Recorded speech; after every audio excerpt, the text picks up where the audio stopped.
His daughter met him at the airport wearing black sunglasses in the dead of night. Behind those lenses wasn't fashion. It was a purple bruise. Within hours, her abusive husband will hurl a bottle that puts her in a coma. The police will let him walk. But her Marine father is already sharpening his own brand of justice. And that justice will pull them into a chain of events steered by forces far more powerful than they ever imagined. Your comments and support mean the world to us. Tell us, what challenges have you faced in life? Or maybe you're facing right now. Like this video and write where you're watching us from. We will be happy to send you our regards. So stay with us. Don't miss what's coming next. Neville Campbell's boots kissed the terrazzo of John F. Kennedy International with a hollow thunk that echoed like a military drumbeat, a rhythm he had not marched to since retiring from the United States Marine Corps 23 years earlier. Outside the arrival hall, a November sky hung low, pewter gray and threatening drizzle, the sort of sky that made even runway lights look lonely. Yet what jarred him was not the gloom overhead, but the sight of his daughter. Kristen stood behind the barrier rope, a cardboard placard in her hands. Dad, in crooked Sharpie, and sunglasses as black as an eclipse swallowing her eyes. Sunglasses, Neville noted, at 7:30 p.m., beneath airport fluorescents that bleached the faces of weary holiday travelers. The bobbed fringe of her mahogany brown hair curved forward like curtains drawn across a wounded stage actor. Every few seconds she tucked a strand back, as though rehearsing a gesture of nonchalance. He had taught her long ago that the smallest tells reveal the deepest truths. He shouldered past a family lugging bright red suitcases, their laughter bouncing off polished glass, and reached his daughter. She smelled faintly of vanilla and something medicinal, like menthol hidden under perfume, the scent of cover-ups. He pulled her into a hug, feeling the thin tremor in her backbone. "Chrissy Moon," he whispered, using the pet name minted on her 6th birthday when she insisted the moon followed their truck all the way to Kingston Harbor. "Took the island breeze to bring me, and you greet me with hurricane clouds." She tried to laugh. The sound cracked. "Flight okay?" she asked, voice muffled against his coat.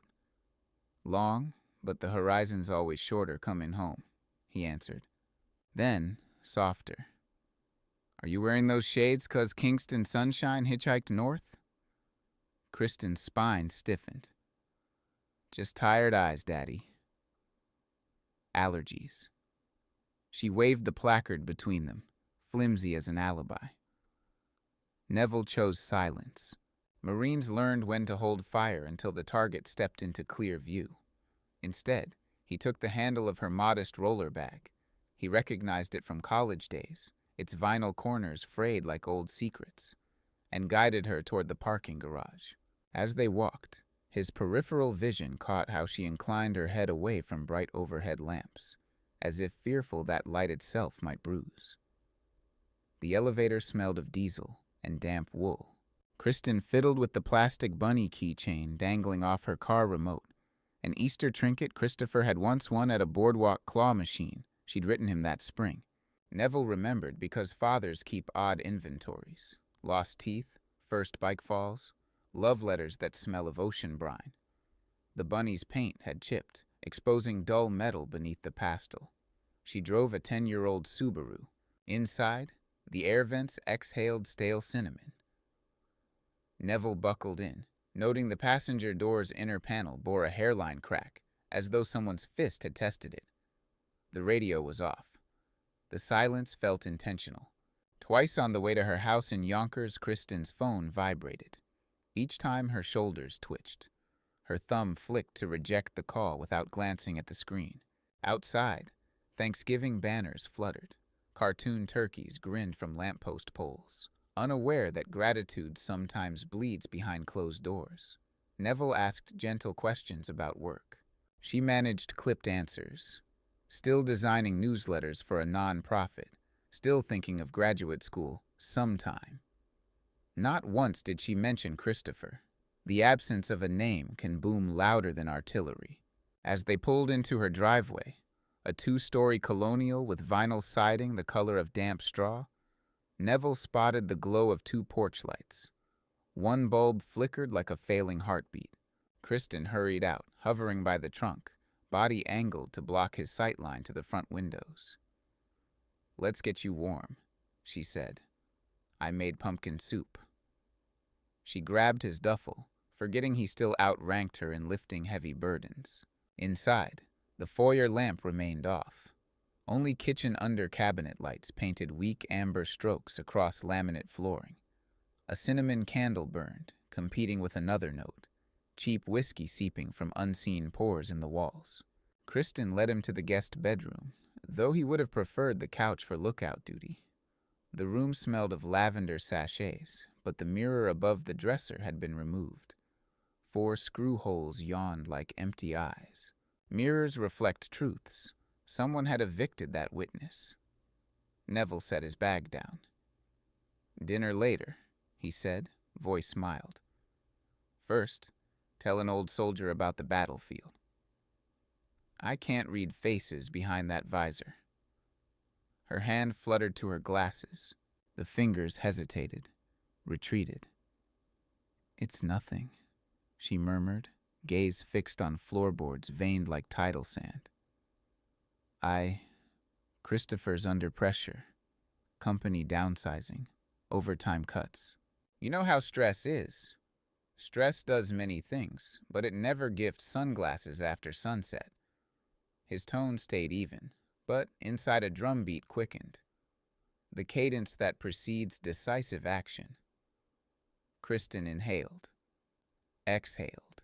"You're tired, Daddy." "Not half so tired as your spirit looks." He reached, gently resting a calloused thumb beneath her chin, tilting her face toward bedside light.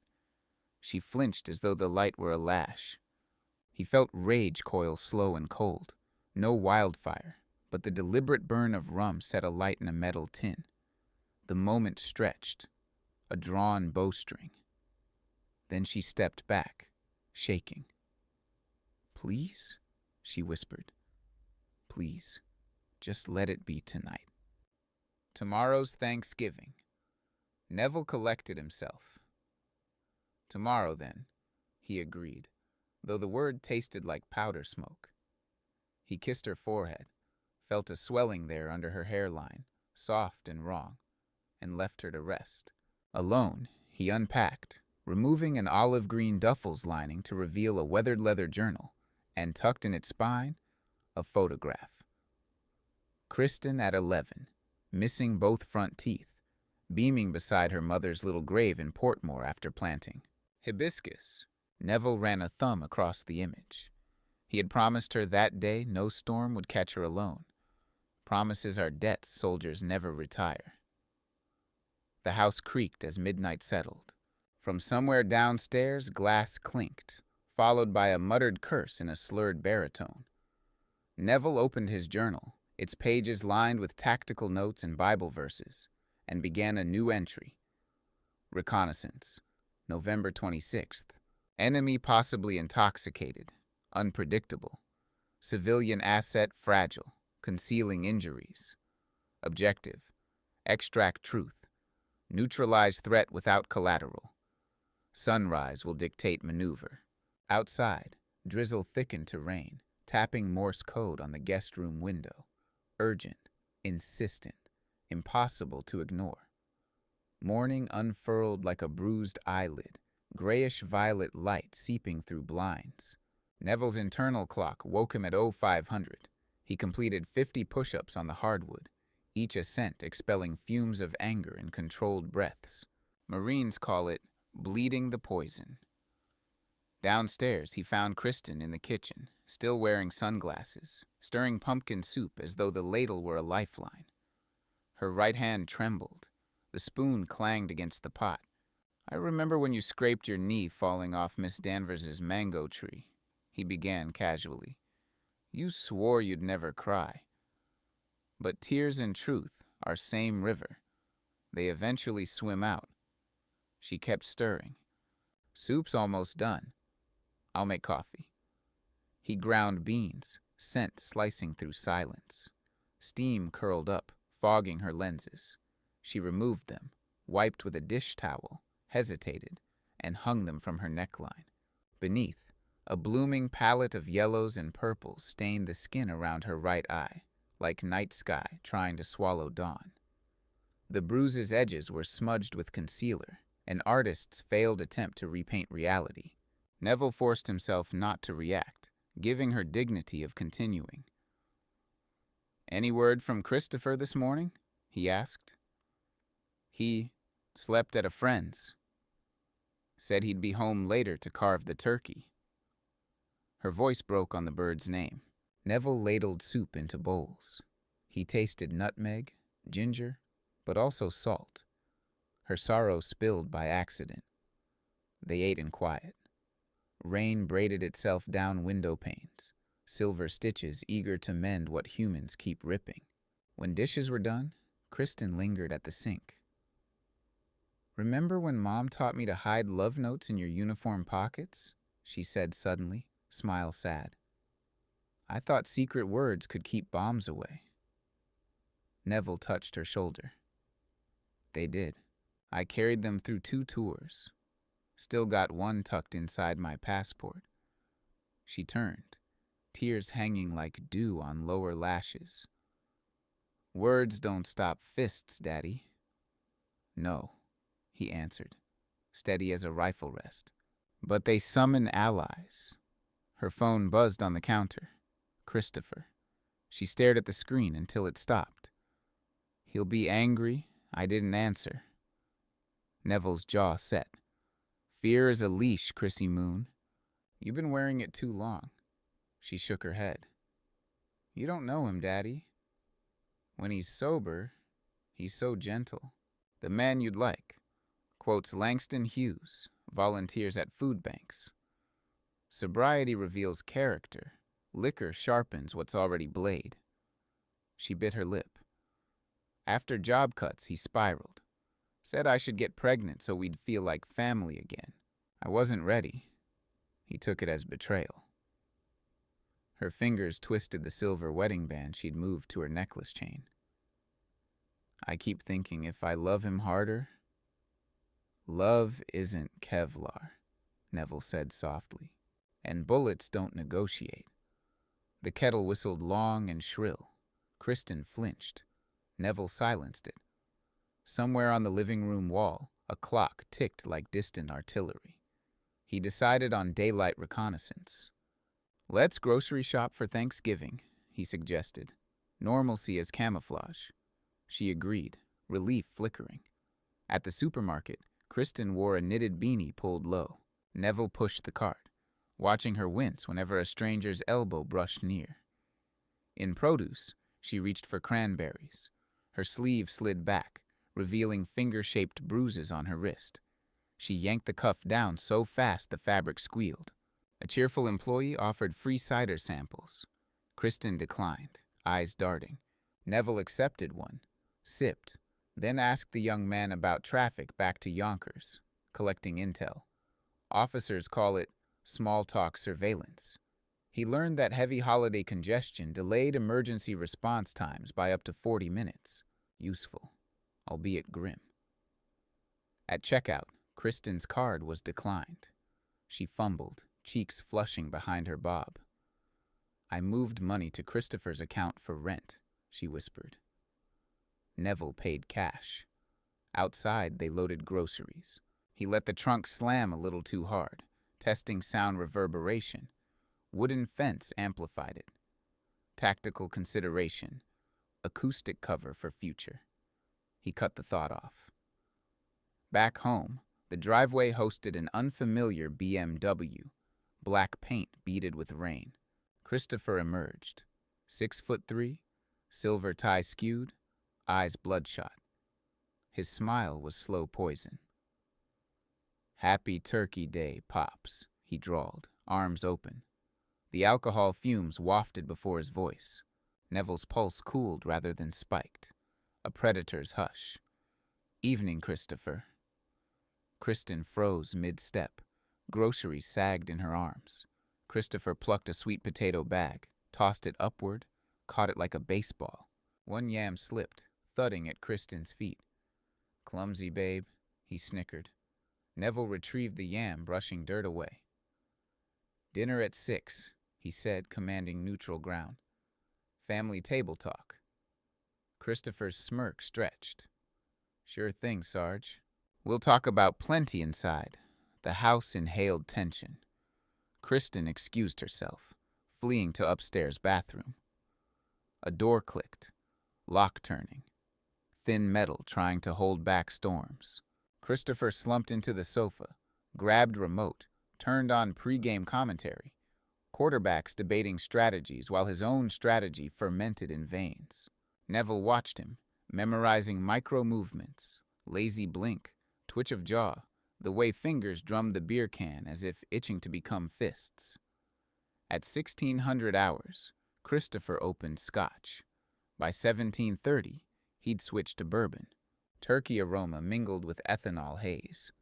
Neville carved slices in silence, plating them in a fan shape that belied underlying chaos. Kristen descended, makeup reset, eyes red-rimmed, yet defiant. She set cranberry relish beside stuffing. Christopher wrapped an arm around her waist. She stiffened. Neville noticed. They sat to eat. Candlelight trembled, casting shadows like twitching vipers. Neville offered grace. "May this meal remind us of harvests earned through labor and of gratitude that binds families." Christopher snorted. "Amen, General." First bite, turkey moist, but Kristen chewed as though swallowing gravel. Christopher drank. Talk wove through weather, sports, veneer topics. Wind rattled windows, eager to expose. Neville placed fork down. "Kristen tells me work trouble's been heavy on you." Christopher's eyes narrowed. "She blabbed too much?" "Conversation isn't betrayal." Neville's tone mild. "She doesn't know pressure," Christopher muttered, tapping temple. "I carry whole branch on my back." "Back is strong when heart is," Neville replied. Symbols, warnings. Christopher slugged bourbon, stood abruptly. "Gotta piss." He staggered down hall. Kristen exhaled, shoulders collapsing. "You shouldn't poke him, Daddy." "I only truth poke." Neville folded napkin. "Storm breaks where roof already leaks." She reached across, squeezing his hand. "Promise me you won't fight him." He squeezed back, but promises are currency devalued by circumstances. He offered only, "I'll protect my child." Footsteps returned. Christopher's eyes glossy. "Why so whispery?" He pulled out Kristen's chair too forcefully so her plate rattled. "Let's toast." He raised bottle. Kristen lifted water glass. Hands shook. Neville declined. Christopher sneered. "Too righteous?" "Just sober," Neville answered. Christopher hurled bottle in a lazy arc toward kitchen sink. Glass crashed. Bourbon splashed like amber blood. "Oops," he laughed. Kristen whimpered. Neville stood. "Enough for tonight." Christopher stepped close, breath hot with malice. "This, my house, my rules. Your guest, remember?" He poked Neville's chest.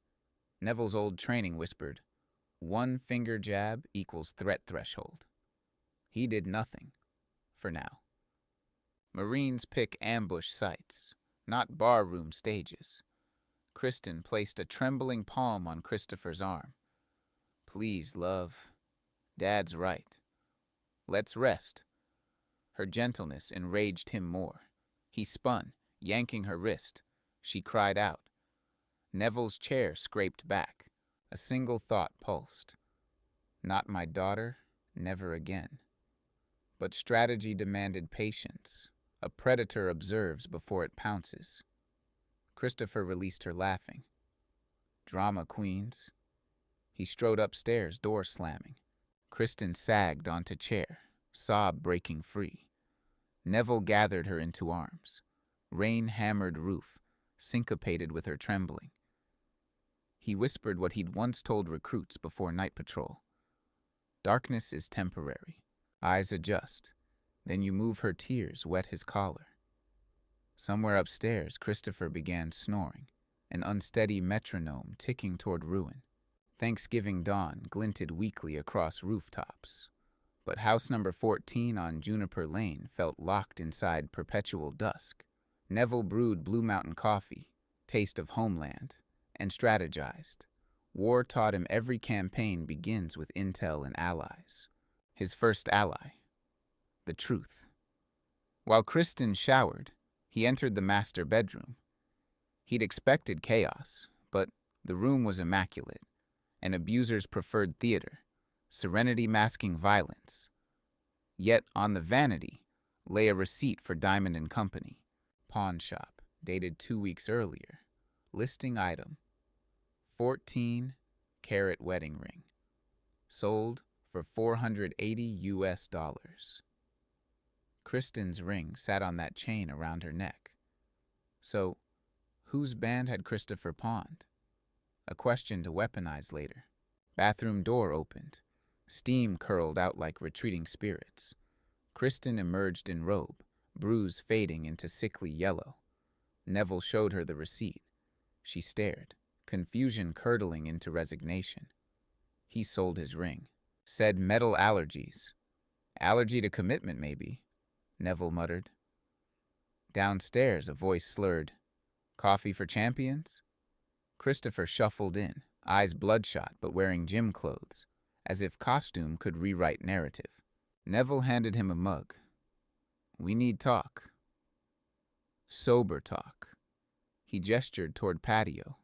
Morning air might cleanse toxins. Christopher rolled shoulders. Fine. Outside, clouds retreated, leaving brittle sunlight. He lit a cigarette. Neville noted tremor in his fingers, withdrawal disguised as bravado. I served in Fallujah, Neville began. Saw men break under smaller pressures than marriage, yet none laid hands on those they vowed to protect. Christopher's jaw tensed. You have no idea what I handle. Educate me. Christopher inhaled smoke. My branch cut 40% staff.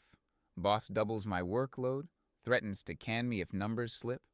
Mortgage, medical bills. Hard, yes, but fists are choices, not inevitabilities. Christopher exhaled, eyes darting. Chrissy exaggerates. Glasses at night tell contrary story. Christopher tossed butt, ember sizzling on wet grass. Stay out of my marriage, old man. Not while it's a war zone, Neville said evenly. You hit my daughter again, and no court will stand between us. Christopher laughed. Brittle glass. You think you scare me? I think truth scares you. Neville stepped closer, voice lowering. I've buried men for less than the damage on her face. Christopher's bravado flickered. Then front door opened. Kristen called, Breakfast's ready. Tension deflated into uneasy pause. They ate quietly. Scrambled eggs, callaloo, leftover turkey hash. Christopher forced cheer, praising seasoning. Kristen responded with small nods. Neville watched their choreography, fear disguised as civility. After dishes, Christopher announced he'd visit friends for game day beers. Kristen's shoulders relaxed at prospect of distance. Neville layered neutrality. Enjoy responsibly, he said. Once BMW taillights vanished, Kristen sagged against fridge. He'll come back drunker. Neville nodded. We'll be ready. He suggested they spend daylight hours at a nearby park, walking paths where breezes could untangle grief. She agreed. On the river trail, gulls wheeled overhead, and fallen maple leaves clung to wet earth like torn love letters. Kristen spoke in calm bursts.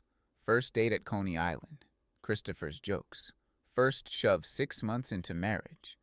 He said stress made him slip. Each push thereafter came with new apology, new vow, new jewelry. He gave me this bob cut. She touched her hair. Said shorter styles flatter my neck. Really to hide where he... She broke off. Neville's fists opened, closed. Violence thrives on secrecy. Sunlight weakens it. They returned late afternoon. No BMW yet. Neville prepped dinner. Brown stewed chicken, comfort from youth. While onions caramelized, he opened his old leather journal, tore a blank page, wrote numbers of shelters, hotlines, attorneys. Slipped note into Kristen's purse. At 1700 hours, headlights swept driveway. Christopher stumbled inside, six-pack in hand. "Miss me?" he sang. Scent of beer preceded him. He flopped on couch, turning TV volume high. Commercials barking sales.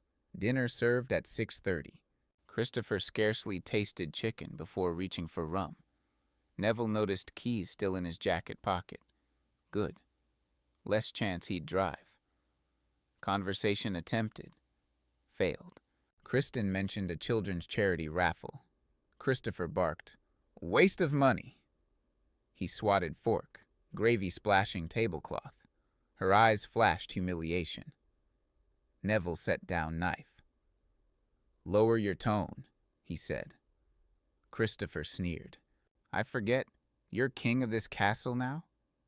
This roof protects those I love."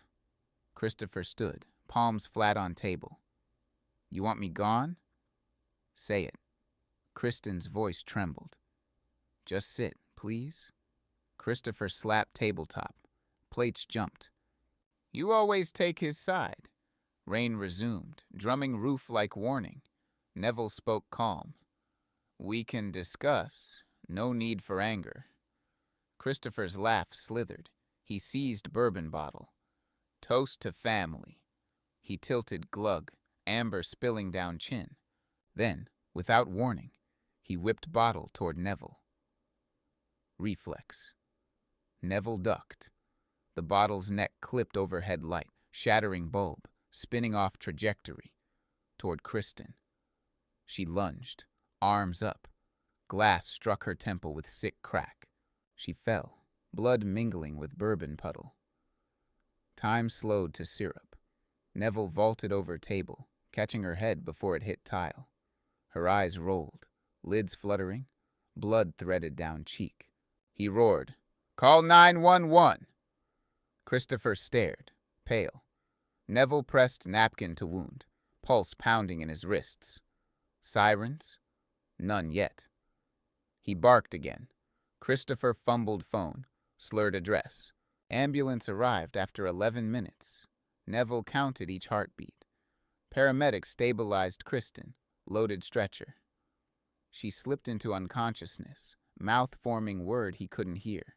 Neville climbed aboard. Christopher barred door, insisting ride along. Paramedic refused due to intoxication. Neville met Christopher's gaze through closing doors, saw fear disguised as outrage. Hospital corridors smelled of antiseptic and apology. Scan revealed skull fracture, brain swelling. Surgeons operated past midnight. Neville paced. Memories crowded. Kristen building sandcastles, dancing barefoot to Bob Marley. Each memory a soldier fallen, waiting for rescue. At 0300, a doctor emerged, eyes grave. She's in a medically induced coma. Next 48 hours, critical. Neville's chest hollowed. He thanked doctor, voice hoarse. Police interviewed him. Christopher's lawyer already filed that bottle throw was accidental during family dispute, no intent. Blood alcohol borderline, charges minimal. Neville answered questions, eyes flint. Dawn seeped, colorless. A nurse ushered him into ICU. Kristen lay beneath tubes, skin waxen, lashes resting like shutters over abandoned house windows. Machines beeped steady Morse. Fragile hope. Neville took her hand, warmth faint. "Daddy's here," he whispered, and a vow formed, ironclad. "If justice hides, I will hunt it out." Neville left hospital at 1000 hours, drizzle needling his scalp. He'd phoned Nick Dawes, an ex-platoon mate turned private investigator, leaving terse voicemail. "Need intel fast." Now he stood outside Precinct House, filing formal statement. Paperwork's weight was feather compared to silence that awaited him at home. Inside the lobby, Christopher argued with a desk sergeant. His expensive lawyer, Mason Bright, smoothed things in polished tones. Neville observed quietly.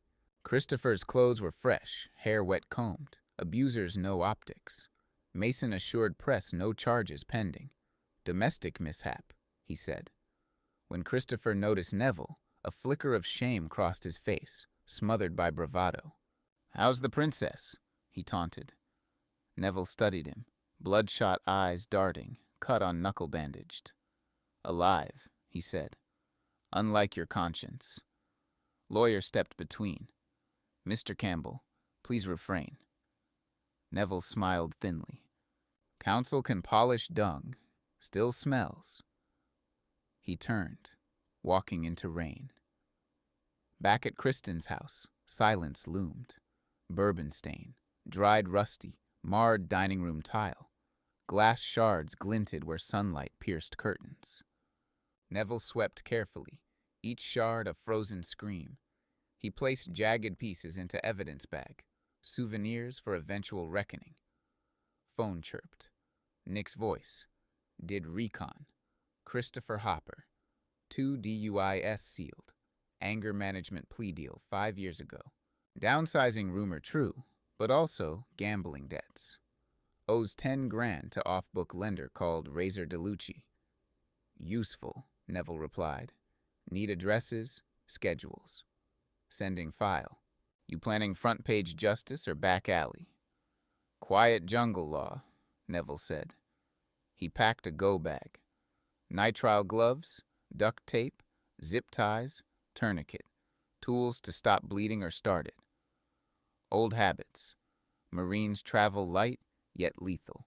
He sat at Kristen's vanity, staring at his reflection. Not older soldier, but father, carved by grief. On table, a ceramic figurine. Hummingbird perched on hibiscus, wings frozen mid-beat.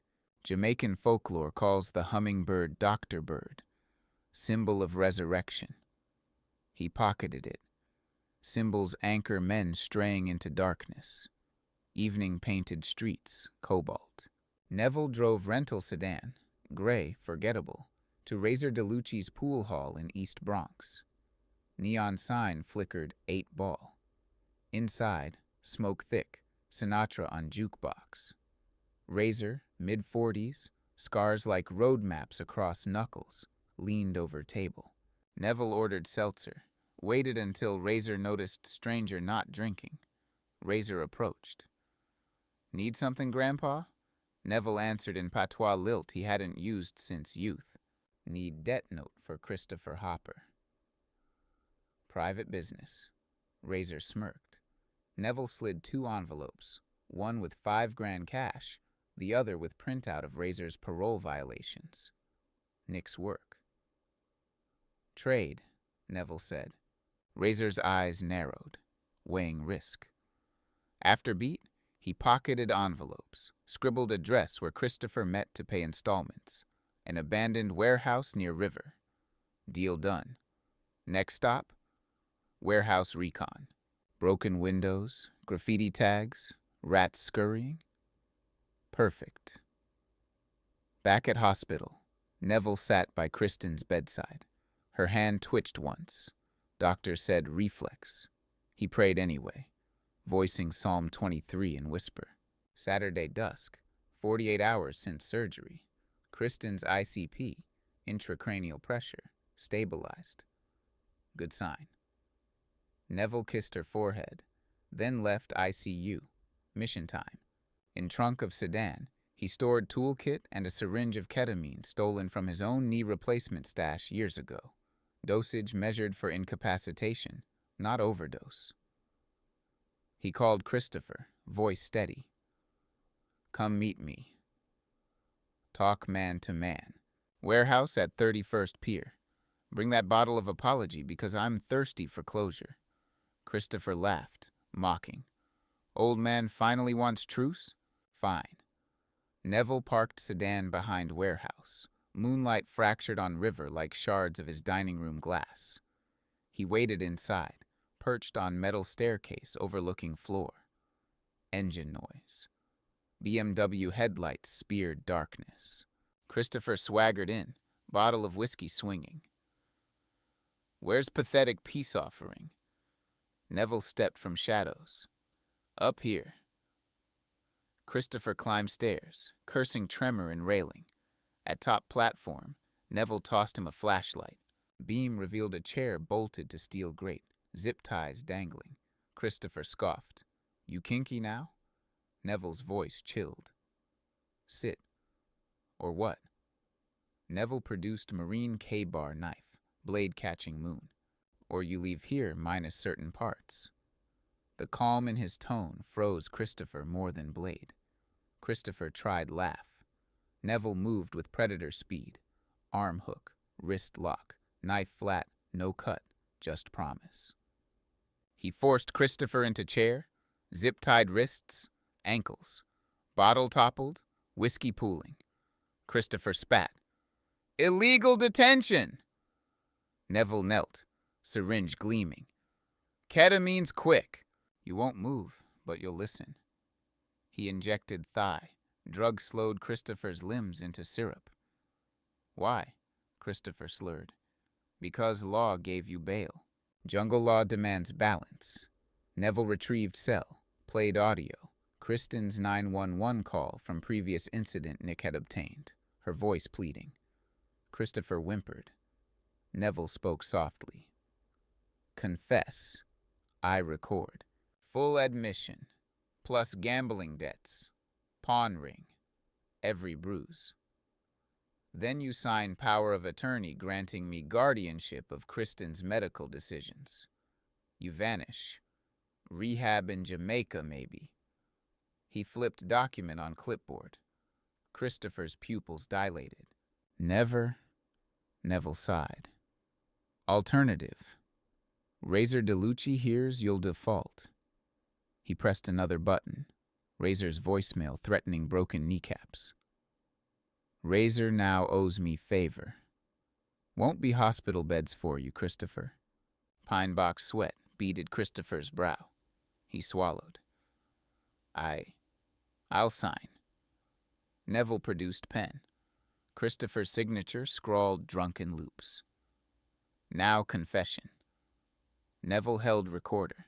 Christopher, voice shaking, detailed years of abuse, accident turned assault, guilt. When finished, Neville stored recorder, documents in waterproof pouch.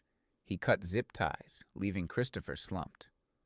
Ambulance outside, Neville said. I called rehab clinic. They expect a John Doe.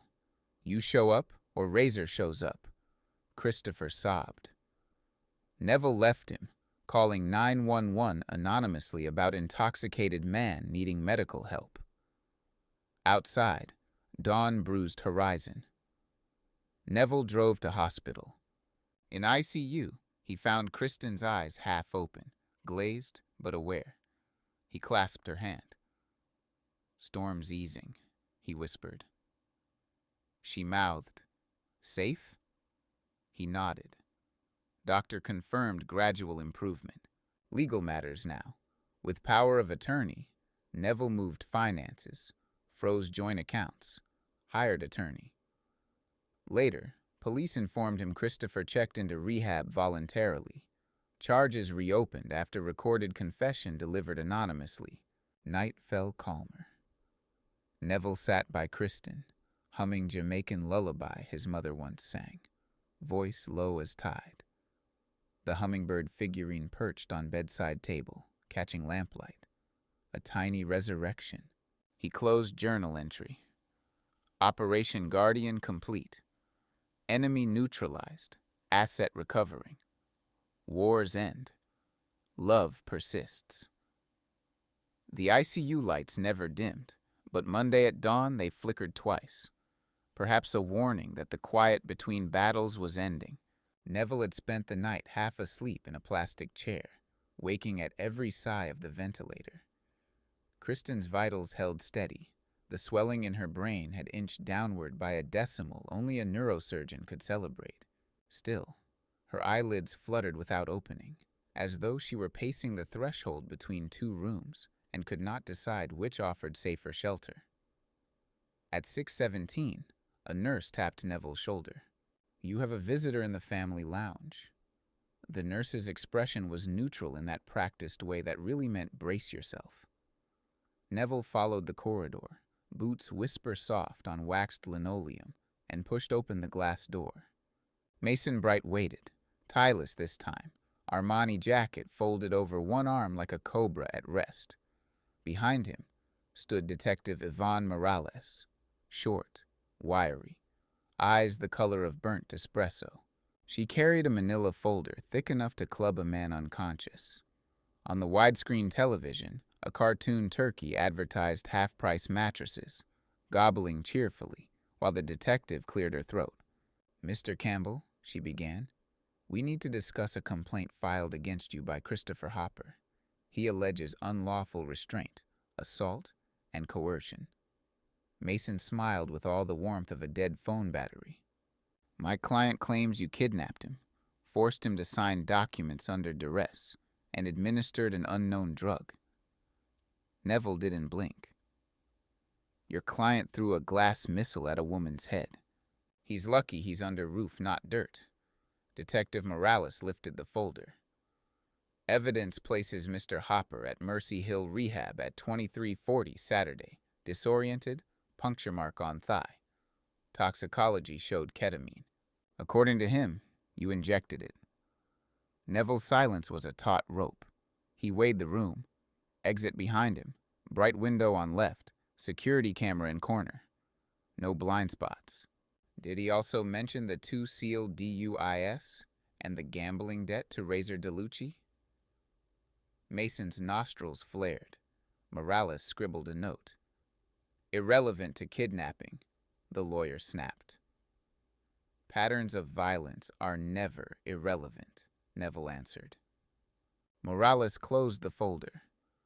"At present, you're not under arrest. You are a person of interest. Mr. Hopper wants a restraining order barring you from his residence and workplace." Neville let the absurdity hang in the fluorescent air. Kristen lay 2 corridors away, cradled by machines because Christopher couldn't cradle a bottle without weaponizing it, and he dared file a restraining order. The ex-Marine in Neville pictured jungle vines tightening around a predator's throat. The father pictured handcuffs tightening around his own wrists if he misstepped. Mason slipped a paper across the table. Temporary protective order, hearing set for Friday. Neville scanned the legalese. Violation would be a felony. The lawyer's pupils were triumphant pinpoints. Detective Morales softened her tone. "Whatever happened in that warehouse, Mr. Campbell, I suggest you hire counsel." "Already done," Neville said, though he hadn't.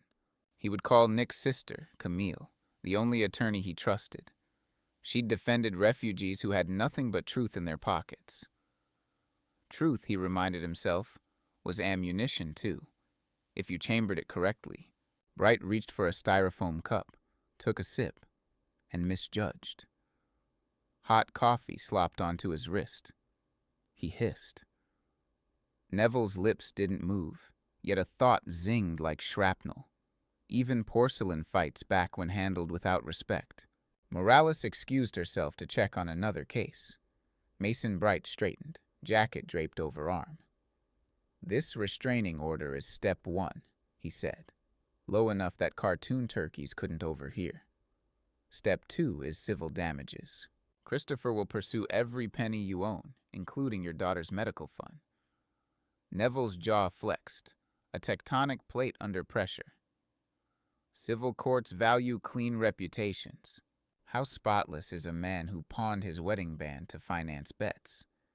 You have no proof he pawned his ring. Bright's composure faltered for half a heartbeat. That half heartbeat was all Neville needed to see. He had hit a soft rib.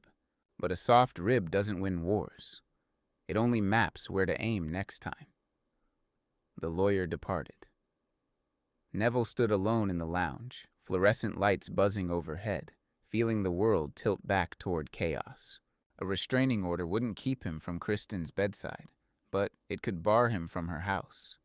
The crime scene, the evidence, the maternity albums that proved Bruises had only begun 3 years ago. He clenched the edges of the paper until it creased like cracked ice.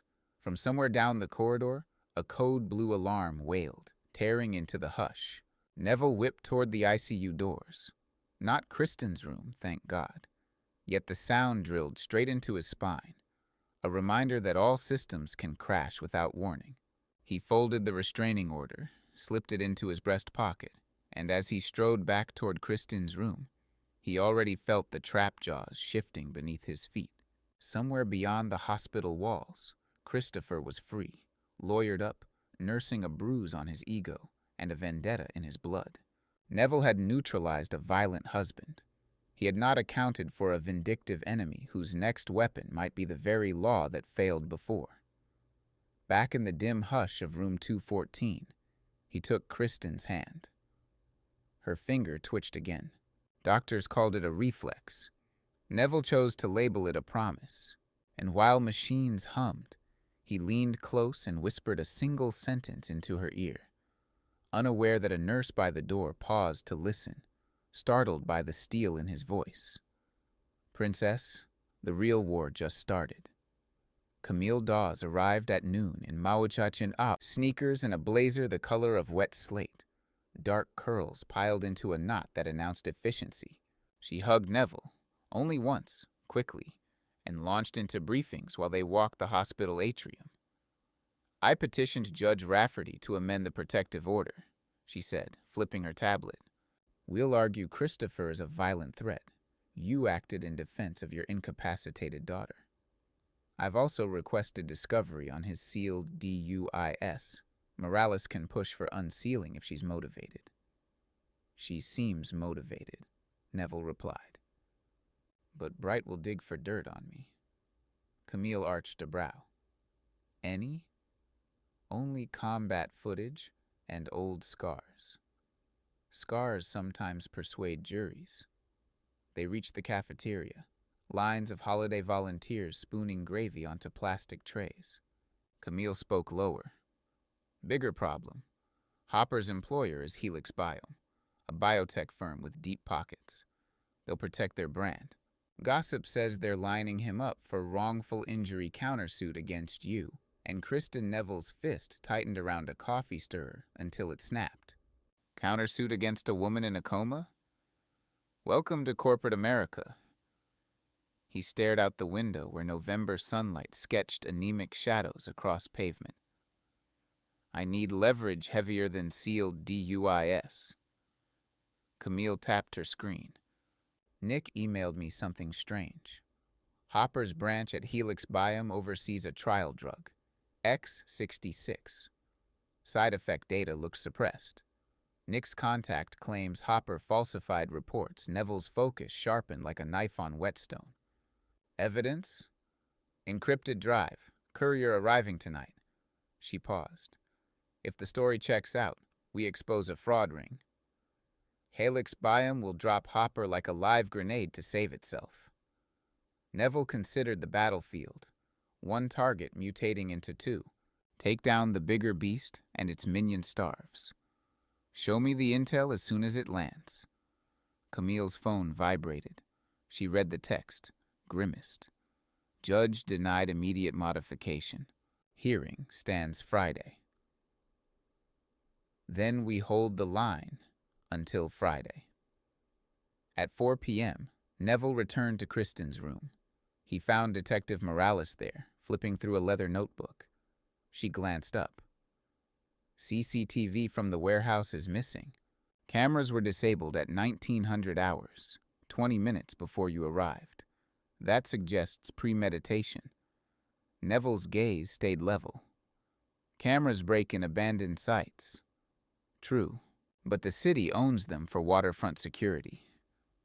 That so? She closed the notebook. You're ex-military. Did you plan that operation, Mr. Campbell? I planned to protect my daughter. Morales exhaled, expression oddly sympathetic. Hopper's story smells like a dumpster fire, but politics love a clean narrative. You give them vigilante dad, they'll eat it up. How do I change the narrative? Present a bigger villain. She nodded toward Kristen, someone who hurts her and hundreds of others. Then she left, irony flickering behind her like a spent match, a detective advising a suspect how to build a better case. Kristen stirred at 18:03. Fingers tightened on Neville's hand, her eyelids twitching. Nurses rushed, adjusted ventilator settings, whispered to doctors. One placed a reflex hammer against the base of her thumb. Faint movement. Not coma emerging. Yet. But neurologist called it positive trajectory. Neville felt hope bloom inside his chest, thin as morning glory vines searching for light. That hope barely had time to unfurl before Camille phoned. The courier's van was hijacked. Driver knocked out, package stolen. Where? Harlem River Parkway. Police on scene. Neville's pulse hammered. You think Bright orchestrated? Could be corporate damage control. Whoever it is, they knew the route and timing. As she spoke, Neville noticed a figure through the ICU window, a man in a brown delivery uniform wheeling a bouquet cart. Something about his gait. Too rigid. He parked outside Kristen's room, raised a clipboard. The nurse waved him in. Neville stepped into the hallway. The delivery man's hat shadowed his face. He set the bouquet, white lilies, the funeral kind, beside the hummingbird figurine. Neville's gut howled wrong. He moved fast. Hold up, he barked. The delivery man turned, startled. For a split second, their eyes locked. Cold, calculating. He bolted. Neville vaulted the nurse's station. Alarm squawked. The man sprinted for stairwell, bouquet cart abandoned. Neville gave chase down 3 flights, boots pounding. The man burst into a side exit toward loading dock. Neville closed distance. Military tackle, shoulder into ribs. They crashed onto concrete.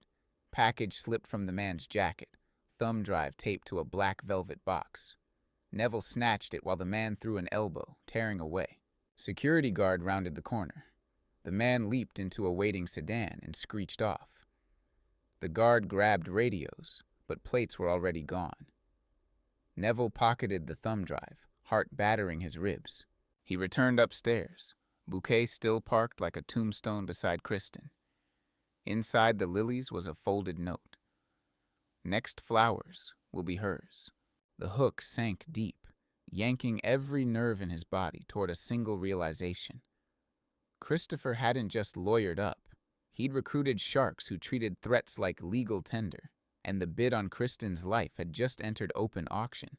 Neville, Camille, and Nick convened in a deserted hospital conference room after midnight, blinds drawn tight. Nick's laptop illuminated their faces with forensic blue. The recovered thumb drive sat like a loaded pistol between takeout cartons. Nick typed rapid-fire commands. Files bloomed. Spreadsheets titled X66 Adverse Events. Internal memos urging data harmonization. Emails from Hopper to a senior VP suggesting alternative endpoints consistent with investor optimism. Camille scrolled, jaw tightening. Whistleblower gold. Nick pointed at a file stamped with yesterday's date. Hopper scheduled to present final trial report Monday. If this data leaks beforehand, Helix Biome's stock nosedives. Camille smiled without humor, which means someone will pay a fortune to bury it, and to bury us. Neville folded arms. We leak everything to Morales, force an official investigation. Nick shook head. Helix Biome's legal phalanx will stall. Media can't authenticate technical data fast enough. We need an undeniable smoking gun. Patient testimony. Neville's mind raced. Kristen volunteers at a women's shelter. Hopper bragged about cutting corners. Maybe trial participants were there, but options were time-starved. He turned to Camille. Subpoena lists? Possible, but judges slow over holidays. Nick clicked another folder marked video. A clip opened. Lab corridor. Hopper slipping a vial into backpack. Timestamp 6 weeks old. Neville leaned forward. He stole unapproved compound. Camille's brows arched. Possession of experimental drug felonious under FDA Section 355. That's your smoking gun. She tapped the screen. If we feed this to Morales, she can raid his house tomorrow. Nick nodded. We create pressure cooker. Hopper faces federal charges. Bright's restraining order hearing becomes sideshow. Neville exhaled, war map forming. But they already hijacked the courier. They'll retaliate harder. Camille pocketed the drive. Then we move first. She glanced at the lilies on the table, petals browning as if poisoned by the note tucked beneath. And we don't go home tonight. 2 floors up, Kristen's monitors traced steady rhythms. A nurse said swelling continued to drop. Neville kissed his daughter's forehead, then briefed 2 off-duty Marines now working hospital security, men Nick hired in under an hour. They stationed outside room 214, hands resting near concealed holsters. Hospital board wouldn't love that, but they loved lawsuits less. At dawn, Detective Morales joined them in the conference room, coffee in hand. She viewed the thumb drive evidence, her eyes widening as each file scrolled.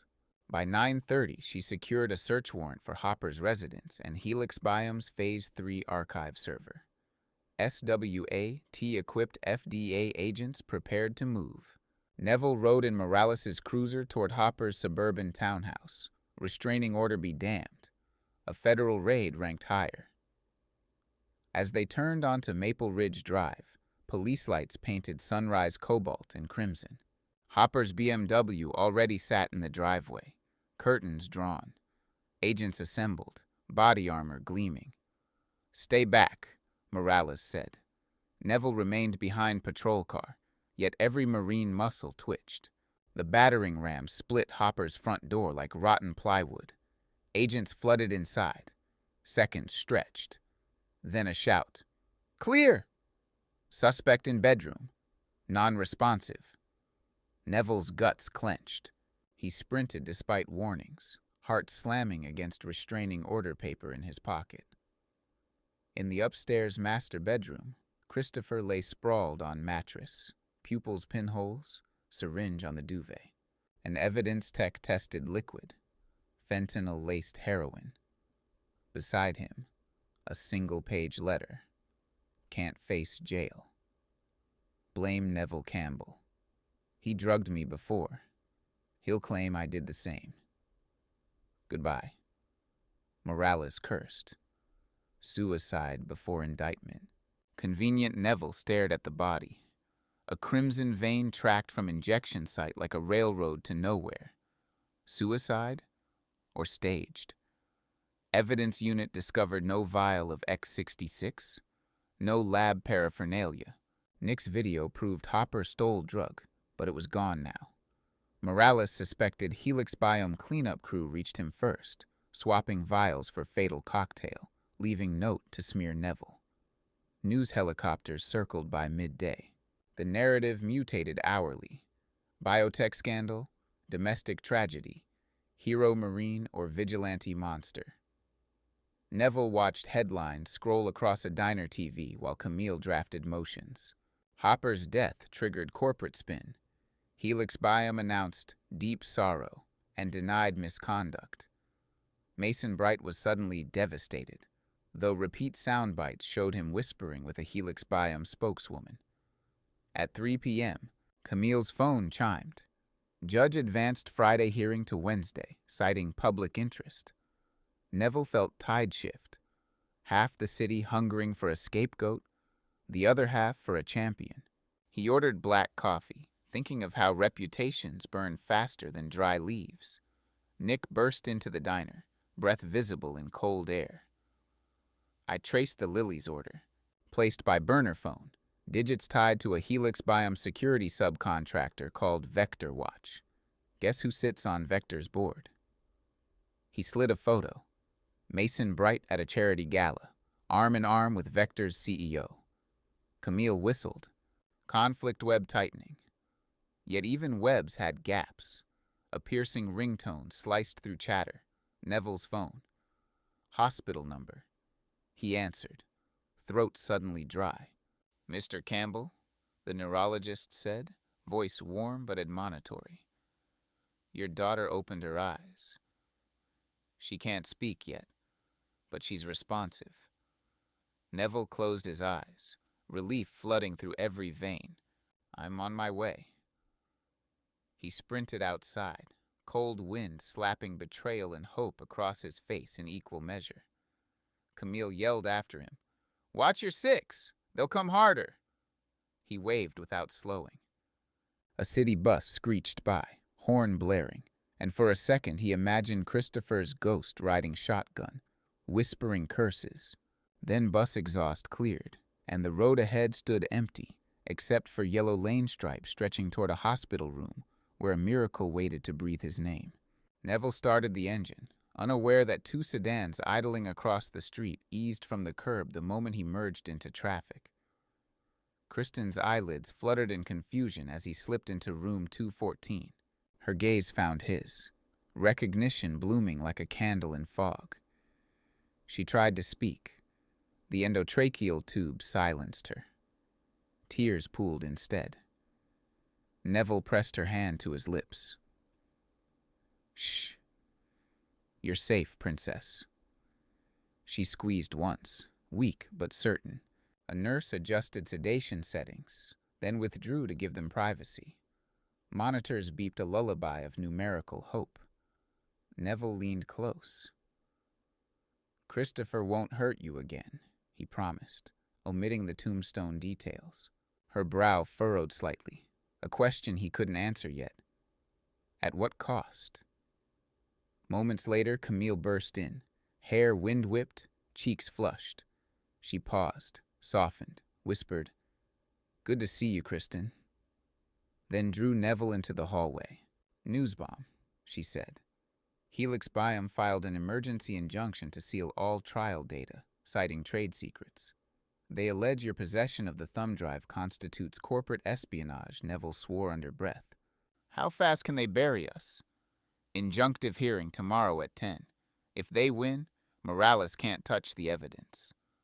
Nick joined with coffee and a manila envelope. I lifted Vector Watch internal memo off a darknet exchange. Contract killer lingo. Flower drops are threats. Gardeners are cleanup teams. There's even a line. Target father. Pressure compliance. He handed the printout to Neville. Camille's eyes widened. "Admissible?" "Source is dicey, but points Morales toward RICO conspiracy. She'll need more." A commotion erupted at the nurses' station. Two men in suits, hospital security blocking them. Neville recognized Mason Bright, now flanked by Vector Watch muscle. Broad-shouldered, necks wider than their heads. Bright waved court papers, voice carrying. "We're serving a cease and desist on removal of any property from this patient's room, including unauthorized recordings." Security supervisor looked uncertain. Bright spotted Neville and raised the papers like a priest brandishing scripture. "You have stolen materials, Mr. Campbell." Neville walked forward, leaving Camille to shield Kristen. "Hospital's private property," he said. "Take your papers outside." Bright smirked. "Court order supersedes hallway bravado." "Hand over the drive." Camille flashed her own document. "My client has filed a whistleblower claim under Federal False Claims Act, granting protective custody to all relevant evidence." "Try taking it, counselor. See how Department of Justice enjoys that motion." Bright's smile twitched, but he held ground. One bodyguard stepped closer, suit jacket lifting to reveal holster. Security guards tensed. A nurse gasped. Someone pressed a panic button. The corridor became a powder keg. Neville's phone buzzed. Unknown number. Text only. Leave hospital in 5 minutes. Fire inspection shut down. ICU power cut for maintenance. Mover or loser? He showed Camille. They'll cut power. She paled. Kristen's ventilator. Bright read their faces, grin spreading. Looks like someone's pulled your plug, Marine. Neville stepped so close their noses almost touched. If ICU loses power, building generators kick in. Bright lifted a brow. That is, if generators aren't decommissioned. He turned, strolling toward the elevator, bodyguards chuckling in his wake. Neville's heartbeat slammed. He raced back to room 214. Camille followed. Nurses already scanned maintenance alerts, none scheduled. Nick, on secure line with hospital facilities, barked. We're reading manual override attempted on sub-basement panel. That's sabotage. Neville's gears spun. Sabotage inside hospital means accomplice with clearance. He eyed the bouquet cart still outside Kristen's door. Flower foam concealed electronics. A GSM relay wired to breaker remote. He yanked the arrangement apart. Beneath the foam, a nylon pouch held a circuit board flashing red. He ripped wires free. Somewhere below, a saboteur would know his device was neutered. Alarm klaxons boomed. Code black. Fire in sub-basement. Sprinklers hissed overhead, though no smoke reached this floor. False fire triggers auto-pulled main power offline to prevent electrical flare. Generators engaged, but Bright implied they'd fail. Neville barked to charge nurse. Transfer ventilator to battery portable now. Staff scrambled. He detached monitoring leads while Camille rang Morales. Stretcher readied. Kristen pale but conscious, fear glazing her eyes. Neville held her hand. Field trip, love. She blinked once. Trust. They rolled into hallway, chaos swirling. Nick guided them towards service elevator linked to separate circuit. Camille shouted, Morales dispatch and patrol to basement. Doors opened. They wheeled inside. As elevator descended 1 floor to cardiac wing, also on alternate backup system, lights flickered, but held. Neville exhaled. Doors parted to reveal 2 Vector Watch thugs blocking exit, batons drawn. One glared. End of line, hero. Neville pushed Stretcher back, positioning his body between men and his daughter. He felt years of discipline flood limbs. No blade, no firearm, but hallway offered improvised weapons. Fire extinguisher at his left. He sidestepped, yanked it free, thumbed pin, blasted white cloud. Vision vanished amid CO2 snow. He swung cylinder into first thug's jaw, bone cracked. Second lunged blind. Neville parried with extinguisher handle, striking solar plexus. Thug crumpled, gasping. Camille slammed the door close button. Elevator rose again. Nick coughed in chemical fog, pushing Stretcher. Alarm still howled, but power remained intact on this wing. They rolled into a supply alcove, barricading door. Kristen's ventilator battery beeped. 30 minutes. Neville radioed security. Need police escort to OR Annex. Power stable there. Responses crackled, confused amid evacuation. In the alcove's half-light, Camille clutched the whistleblower files. Nick tended his bruised shoulder. Neville knelt beside Kristen, who forced her eyes open. He read terror and apology tangled together. She squeezed his fingers once, then twice. Morse for love they'd invented when she was 6. Generators might falter, fires might prove false or fatal, and Vector Watch operatives lurked like infantry in hospital halls. Yet, in that narrow space, surrounded by bleach and bandages, Neville saw something Bright's threats could never extinguish: the unbroken line between a father and child. Sirens outside rose, a wail layered atop alarms. Morales' voice cut through security radio. Unit en route. Shots fired in sub-basement. All floors lockdown. Commencing lockdown would seal elevator shafts, magnet lock stairwells. Trapped operatives, trapped patients. Neville's mind traced blueprints he'd memorized earlier. A laundry chute off cardiac wing, big enough for gurneys. It emptied near ambulance bay, powered by diesel generator, unaffected by fire circuit. He looked at Camille and Nick. "We're getting her out through the chute." Camille's eyes widened, then hardened into resolve. Nick nodded, cracking knuckles. Neville turned back to Kristen, whispering so softly the ventilator hiss nearly drowned him out. "Hold tight, princess." The chute's steep, the night's long, but dawn is just a heartbeat away. If we can guide the fall. Neville's plan demanded speed, silence, and a faith usually reserved for midnight prayers. The laundry chute gaped at the end of the cardiac wing like a steel esophagus, its hinged door stenciled linen only. He measured the opening, 30 inches across. Narrow, but with the stretcher rails collapsed and mattress stripped, Kristen could slide through cocooned in blankets. Nick braced the chute's mouth while Camille disconnected non-essential leads, coiling tubes like serpents into a single IV port. The portable ventilator hummed at her hip. Its battery countdown flashed 17 minutes. Neville lifted his daughter, feeling the fragile scaffolding of her bones beneath gauze and tape. Kristen's eyelids fluttered, but sedation spared her the sight of metal jaws yawning to swallow her whole. 3-story drop, Nick warned. Baskets at bottom will cushion, but gravity's a brawler. Neville slipped cardboard between Kristen and chute walls, a Marine's answer to street fights. Improvise armor from whatever lies at hand.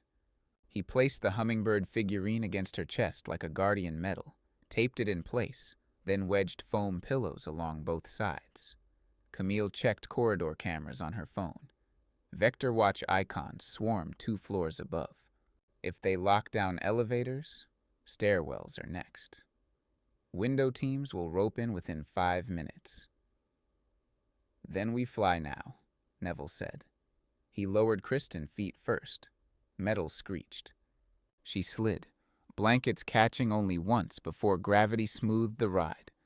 The thud 3 stories below was softer than he feared, a linen cart accepting a sacred parcel.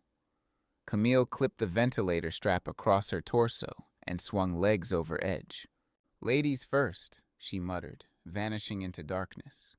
Nick followed, curse echoing halfway down. Neville yanked emergency stop on corridor fire doors, pinning them shut for 60 seconds. Delay tactic, and dove. The chute's metallic breath roared in his ears. He emerged in a sub-basement laundry bay smelling of bleach and steam. Camille crouched over Kristen, reattaching pulse ox. Nick blocked doorway with a rolling hamper. Overhead, alarms still bleated, but the smoke detectors here remained silent. No fire, just sabotage. An ambulance waited where they'd arranged. A retired paramedic named Dwayne Vasquez idling his personal rig near the incinerator dock. When Neville shouldered through the exit, Dwayne wordlessly helped to load Kristen, never asking why gunmetal eyes tracked every shadow. The man had served in Fallujah too. Debts among warriors required no invoices. They sped out as sprinkler water sheeted off windshield, a cold baptism washing away Vector Watch's failed hunt. Neville sat beside Kristen, fingers checking her carotid every 10 seconds, as if rhythm itself might forget its duty if he didn't supervise. Camille radioed Morales, who confirmed the sabotage crew had fled when lockdown trapped them. 2 bodies down from extinguisher blows, neither talking yet. Sirens dared follow, but none matched Dwayne's shortcut knowledge of River Avenue underpasses. They reached Riverlight Rehabilitation, a private neuro unit Morales had already cleared, just as ventilator battery blinked 02 minutes. Nurses rolled Kristen into an isolation suite, powering equipment from an auxiliary generator that roared like a ship engine. Neville watched numbers climb on her oxygen graph, then finally allowed his lungs to draw a full, stinging breath. Camille slumped into a plastic chair. Hospital board will press charges for the chaos we left. They can file in line, Nick said, massaging bruised ribs. He'd kept the 2 cracked batons as evidence. Now they clattered on the floor like dropped antlers. Vector Watch will regroup. Next time they'll bring paperwork. Or bullets. Neville gazed at Kristen through glass. We'll be gone before next time. Where? Camille asked. Courtroom. Wednesday. We walk in daylight, not shadows, Camille snorted. Your daylight just blacked out half a hospital, Marine. Neville didn't answer. On the monitor, Kristen's heartbeat traced steady peaks, mountains conquering valleys. He set his watch alarm for 4 hours. Sleep was a foreign country he'd visit only by treaty. Yet the moment his eyes shuttered, an image ignited behind lids. Christopher's suicide letter naming him murderer. A fuse, hissing toward a public trial. He woke to Nick's whisper. Someone uploaded the warehouse video to an anonymous drop. News outlets received it 2 hours ago. Good, Neville said. Evidence favored truth. Nick's face darkened. Not our video. It's been doctored. Shows you injecting Christopher with something while he's tied up, then threatening him with the knife. Audio replaced. It looks brutal. Neville's pulse slowed to a predatory crawl. Whoever forged it had access to both angles. Vector Watch archives every raid, Nick said. They made you villain. Camille burst in, phone glowing. Judge advanced our hearing again. We're on docket tomorrow, 8 a.m., and Bright just filed wrongful death suit against you for $50 million, citing the leaked video.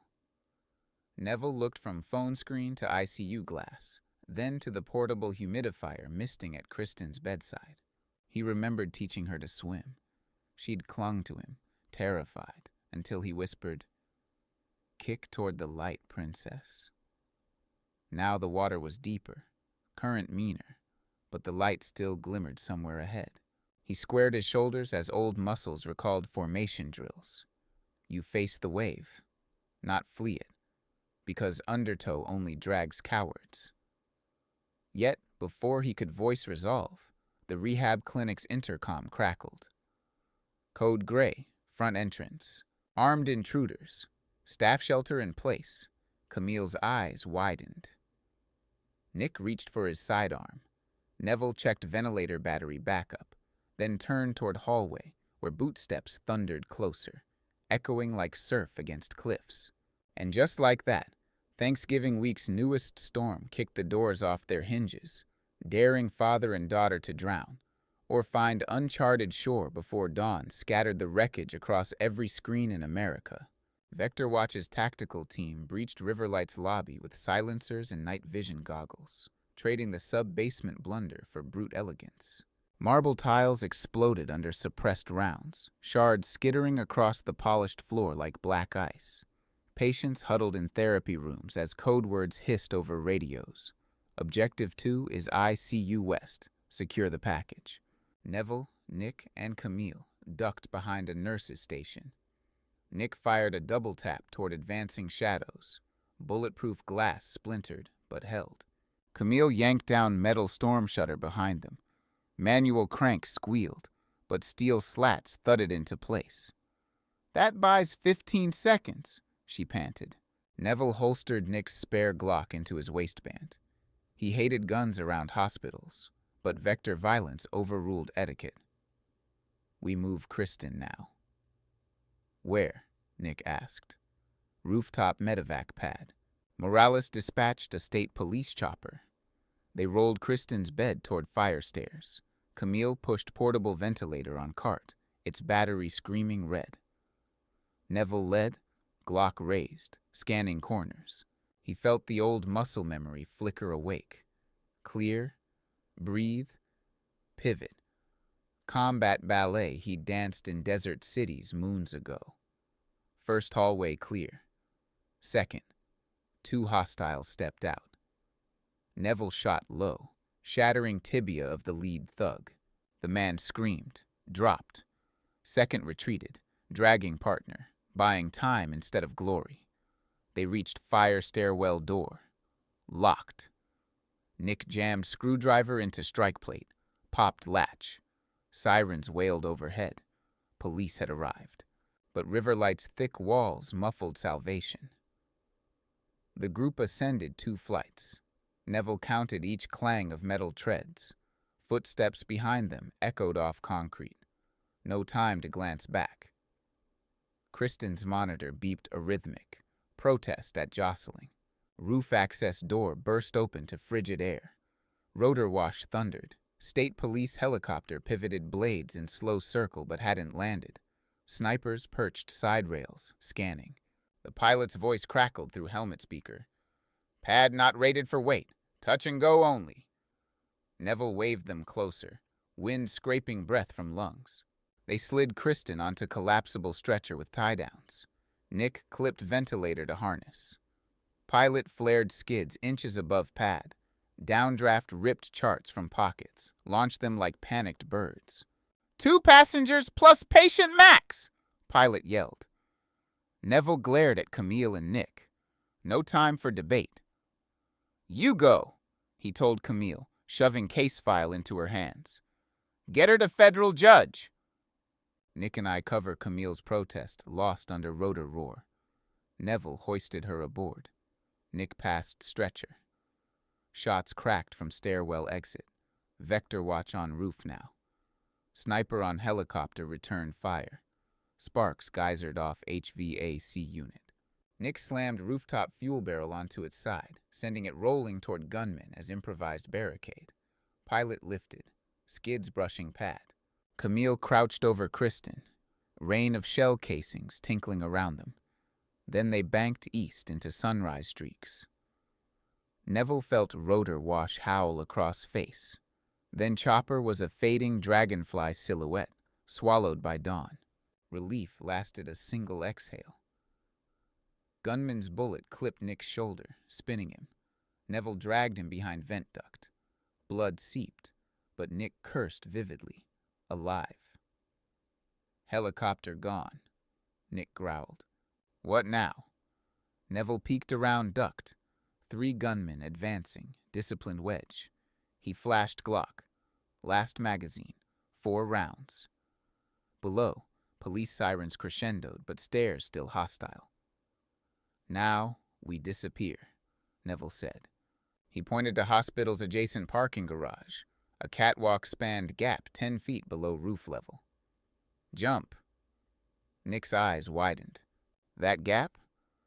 Neville tore medical tubing from his pocket, fashioned improvised rappel. He anchored tubing knot to vent grid, tossed length across gap, gripping free end. Hold your wound, slide.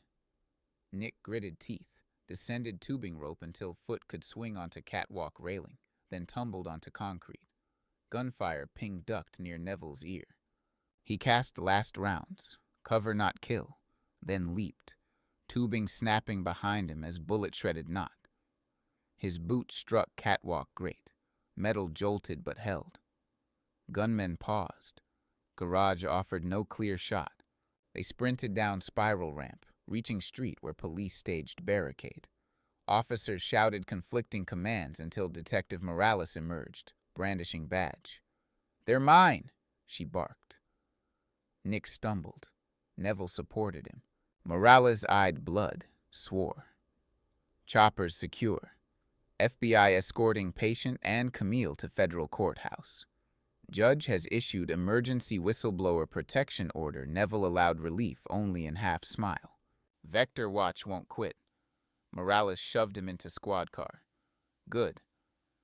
I just got federal warrant for Vector Watch headquarters. Your testimony helps nail them. Video forgery still public, Neville reminded. We'll show jury chain of custody. But first we raid as squad car peeled away. Nick winced. If they forge once, they forge twice. Neville stared outside window where first light spread like new parchment over city rooftops, waiting to be written by whichever side held the sharper ink. And somewhere in that pale glow, he pictured Kristen opening her eyes again, hearing morning birds, unaware that corporate mercenaries and digital lies chased her heartbeat across the sky. The day's script was unfinished, but the pen was back in his hand, and the next line was already carving itself across his mind, fast and unyielding as tracer fire. Vector Watch's New Jersey compound squatted between oil tanks and rusting container yards, windows mirrored black like predator eyes. Morales' task force convoy rolled past barbed wire at 9:43. Neville rode shotgun in the lead SUV, federal marshal's vest strapped over shirt like borrowed certainty. Nick, arm bandaged, monitored drones overhead, feeding live video to laptop screens. "Any sign of Mason Bright?" Morales asked. "He's on TV," Nick said, rotating drone cam toward a live broadcast playing inside media van across street. Bright stood on courthouse steps, condemning vigilante aggression, while lawyers behind him waved restraining orders like surrender flags turned upside down. Morales snorted. "He's waving the wrong flag." She flicked radio. "Teams Alpha and Bravo. Breach in 90. Neville checked Glock, clip loaded with non-lethal beanbag rounds. Optics mattered. Live ammo could feed Bright's narrative. Yet his other pocket held real rounds. If Vector Watch chose blood, illusions would evaporate. Breach charges thundered. Compound doors buckled inward. Agents stormed. The lobby revealed rows of tactical lockers, flower carts identical to the hospital bouquet. Each cart concealed micro-drones and remote detonators. Evidence techs photographed frantically. Morales shouted, "Secure servers!" Neville and Nick followed Beta unit down corridor to server farm, cooled air prickling skin. Beta tech plugged drive cloner. Terabytes poured. Screens listed project code names: Garden, Scarecrow, Mulch, each mapping threats to corporate clients. Row 19 flagged Hopper, C with status neutralized. Nick scrolled. Camera files stored under Garden/Chrysalis contained raw video from warehouse, unaltered, showing Hopper's voluntary confession. Forgery logs sat adjacent, detailing edits, voiceover scripts, AI morph frames. "Got them," Nick whispered, copying entire tree. An alarm shrilled. Vector Watch fallback crew triggered lockdown. Steel doors slammed. Neville cursed. Backup lights flickered crimson. Morales radioed. "Multiple hostiles inside compound's East Armory. Live ammo." Gunfire cracked, echoing inside vents. Neville led Nick toward maintenance shaft, prying access panel. They crawled under fiber cables, dropping into loading bay where 3 operatives armed with MP5s patrolled crates. Neville ducked behind forklift, counted steps. When one guard passed, he snagged ankle, yanking man face first. Gun clattered. Neville choked him out cold. Nick used confiscated sidearms laser to blind second guard. Beta agent tased him. Third guard fled. Firing burst. Rounds ripped forklift mast near Neville's ear, spraying sparks, but agent's beanbag slug dropped him against crate stack. Overhead, sprinklers erupted when stray round struck pipe. Water-soaked documents on crates labeled compliance archives. Neville hauled boxes onto pallet. One contained Helix Biome logos, contract copies linking Vector Watch to risk mitigation, smoking gun enough to roast lawyers. SWAT reinforcements subdued remaining hostiles. Morales emerged, soaked, waving thumb drive. Data secured, compound under control. But Bright filed emergency injunction to suppress seizure.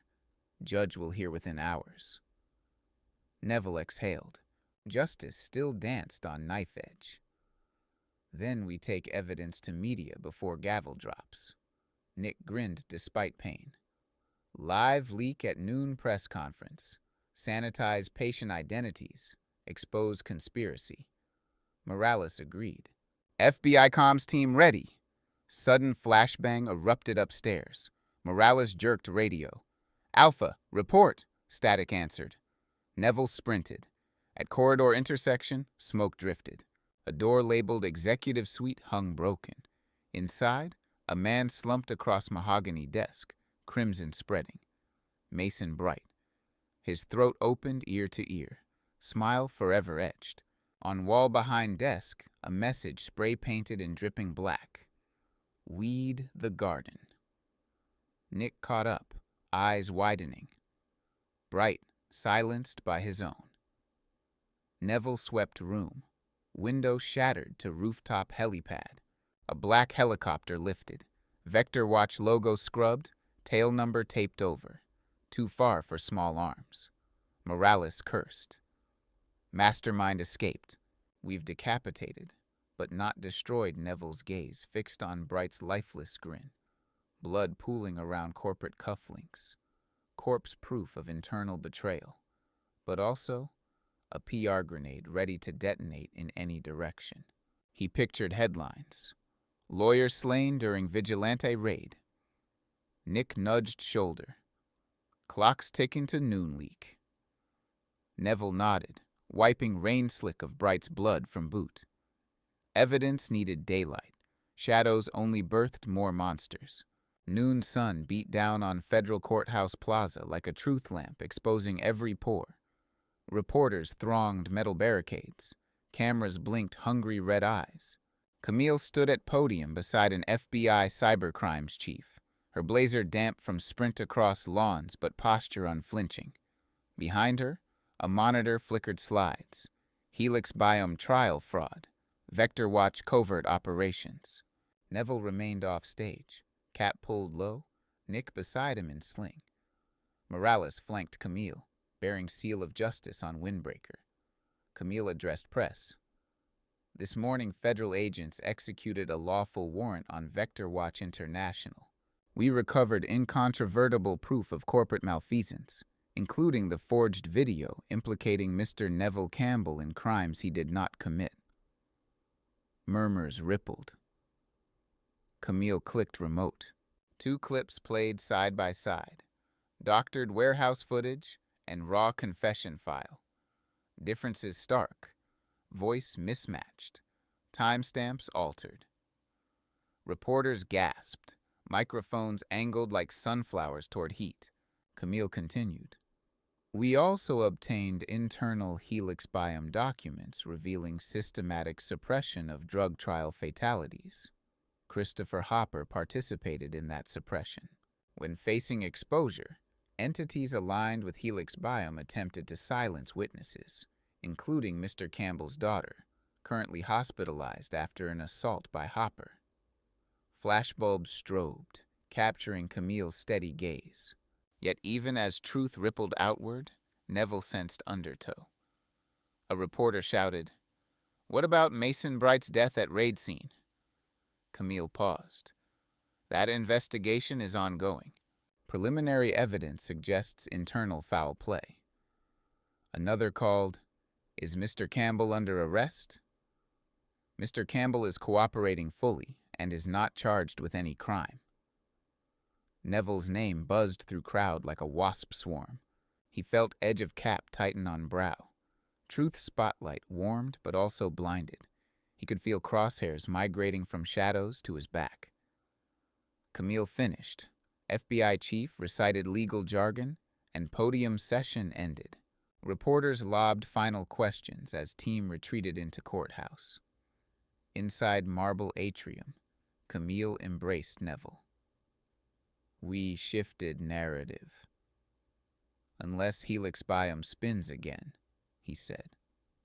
The serpent still has coils. Nick's phone buzzed. He blanched, showing screen. Emergency broadcast from Helix Biome CEO. They streamed feed.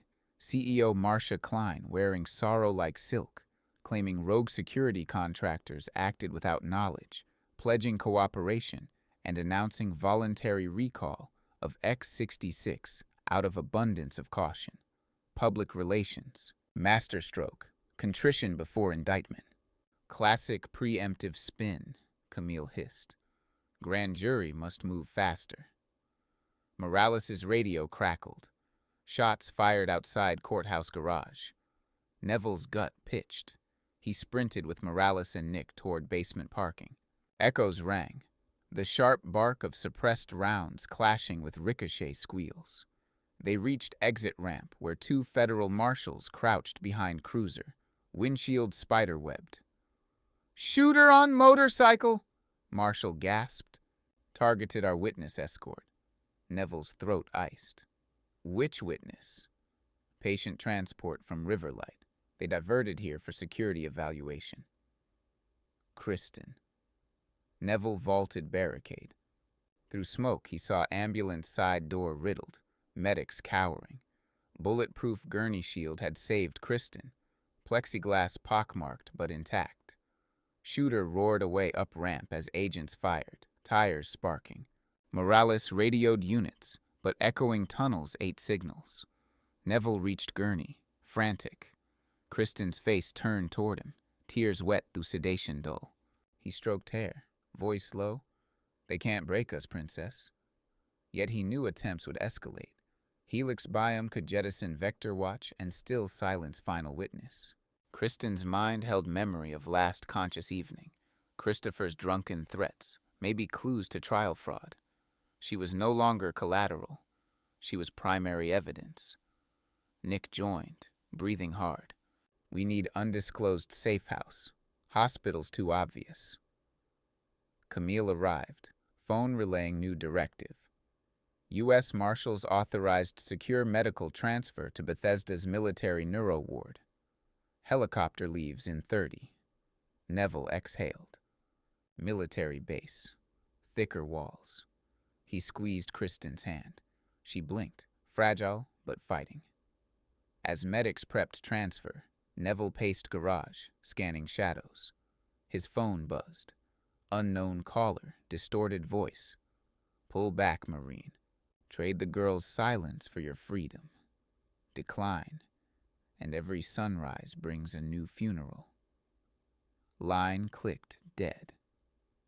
Neville's anger hardened into something beyond fury, an iron calm that forgives nothing.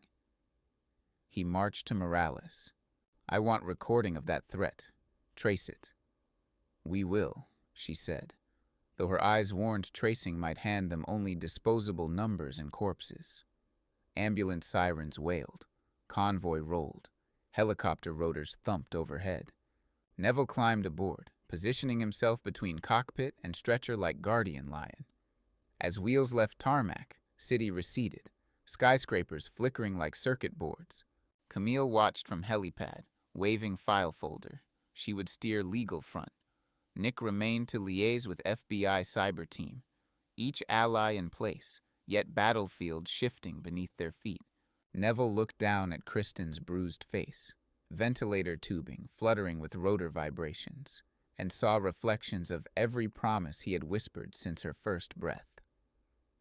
Above them, clouds closed like theater curtains waiting for the next act.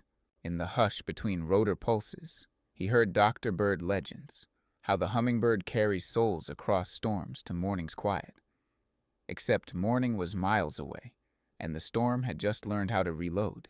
The UH-60's rotors knifed southeastern sky, slicing ridges of early afternoon cumulus as the Potomac meandered silver beneath. Neville sat beside the stretcher, knees braced, Glock hidden beneath flight jacket despite base regulations. Kristen lay sedated but stable, a soft beep mapping the valley between heartbeats. Across from them, Chief Flight Medic Serena Ortiz monitored vitals and jabbed at turbulence with fearsome serenity. 15 minutes to Bethesda. Neville's thoughts should have eased, but Vector Watch's threat repeated in his skull like the thump of rotor blades. Trade the girl's silence for your freedom. He glanced at the hummingbird figurine taped to Kristen's gown. Tiny wings carved from ceramic, but somehow they held the weight of his resolve. The cockpit intercom popped. "Campbell, you better look forward." Neville unbuckled and squeezed through bulkhead. Ahead, a private jet, sleek, charcoal, shadowed their flight path at an impossible angle. No commercial transponder, call sign masked on radar. Pilot Lieutenant Harris flicked switches. That jet's not talking. Vector watch ghost? A green flare arced from the jet's underbelly. Warning shot, not missile, but pilot's no colors. Harris banked hard. Kristen's stretcher slid until straps jerked taut. Serena cursed, adjusting ventilator line as the cabin pitched. The jet pulled parallel off starboard, cockpit glass so near Neville could see pilot's mirrored visor. Then a voice crackled on open channel. Divert to coordinates 36 degrees north, 39 west. Fail and we shoot your bird out of the sky. Harris's knuckles blanched. UH-60's unarmed. Neville grabbed handset. This is Staff Sergeant Neville Campbell, United States Marine Corps, retired. You fire on us. You declare war on federal convoy. Think twice. No reply. Only the jet's nose tilting again, cutting across their bow, prop wash rattling rotors. Serena yelled over hydraulic groan. Kristen's ICP spiking. She can't take extended G-forces. Neville analyzed. The jet forced them from corridor. Calling fighter intercepts would take 10 minutes they didn't have. He scanned river below. Wide, shallow islands near Alexandria.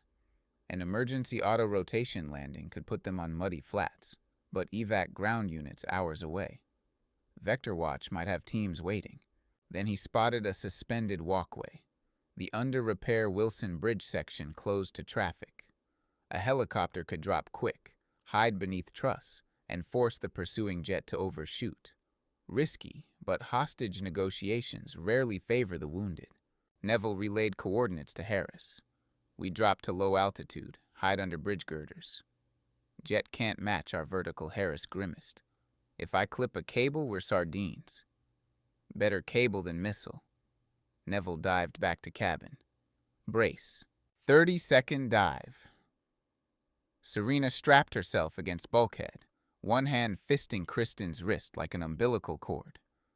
Harris killed forward speed, nose down. The world tilted. Potomac filled windshield.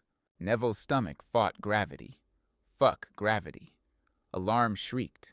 The jet swooped overhead, cannon belching tracer.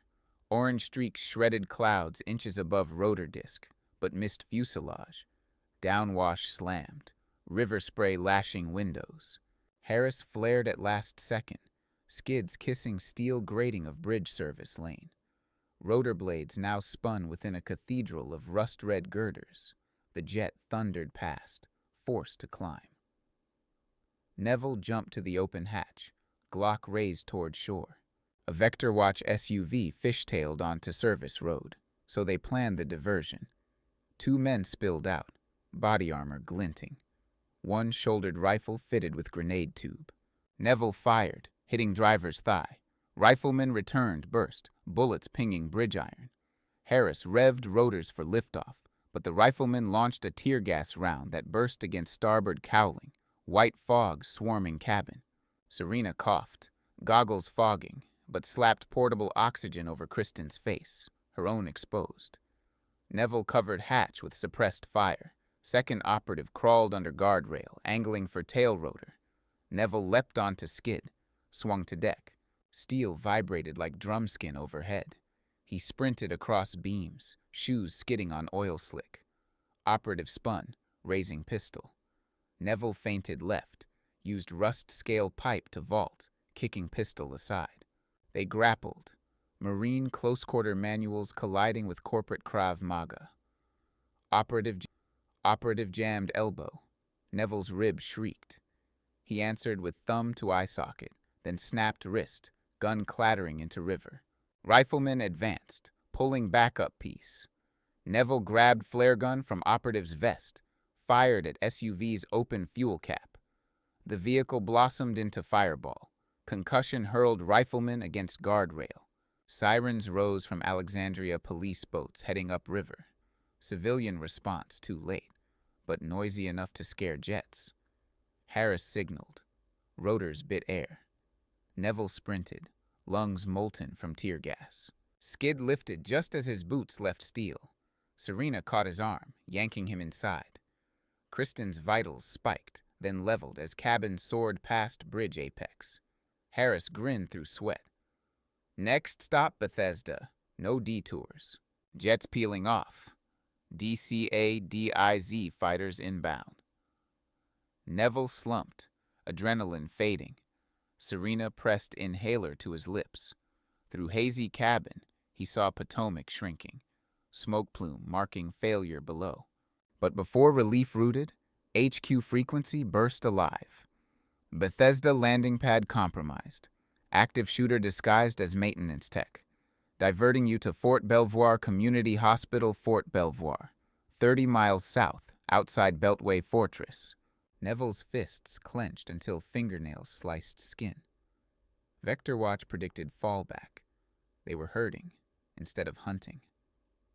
He met Serena's eyes. She nodded grim acceptance. Kristen stirred, eyelids fluttering behind sedation. Neville bent, whispering, "Wind's rough, moonbeam, but tide's ours." Her fingers twitched around Hummingbird. He straightened as Harris banked southeast. New horizon, new unknowns, but bridge girders were already memory. Neville realized enemy had escalated to air-to-air aggression, meaning next boardroom decision might sanction something darker. And in that fragile slice of sky between a burning SUV and distant ICU fluorescence, he registered what their survival truly meant. Helix Biome could not afford testimony now. Their calculus had shifted from intimidation to elimination, and neither courtroom nor military base would slow the equation for long. Fort Belvoir's perimeter glistened under drizzle and gunmetal afternoon. The UH-60 touched down on Auxiliary Pad Delta, a postage stamp of tarmac ringed by HESCO barriers and armed MPs. Neville hopped out first, scanning treeline. Woodland surrounding base offered perfect sniper hides. MPs hustled the stretcher into emergency red zone, Serena and Neville flanking like armored shepherds. Colonel Maeve Watanabe, base surgeon, met them in trauma bay. "We have OR prepped and SCIF ready for secure debrief. Your patient will occupy neuro-isolation with triple redundant power." Neville's gratitude was a nod. His mind cataloged potential infiltration points. Watanabe sensed it. Perimeter at ThreatCon.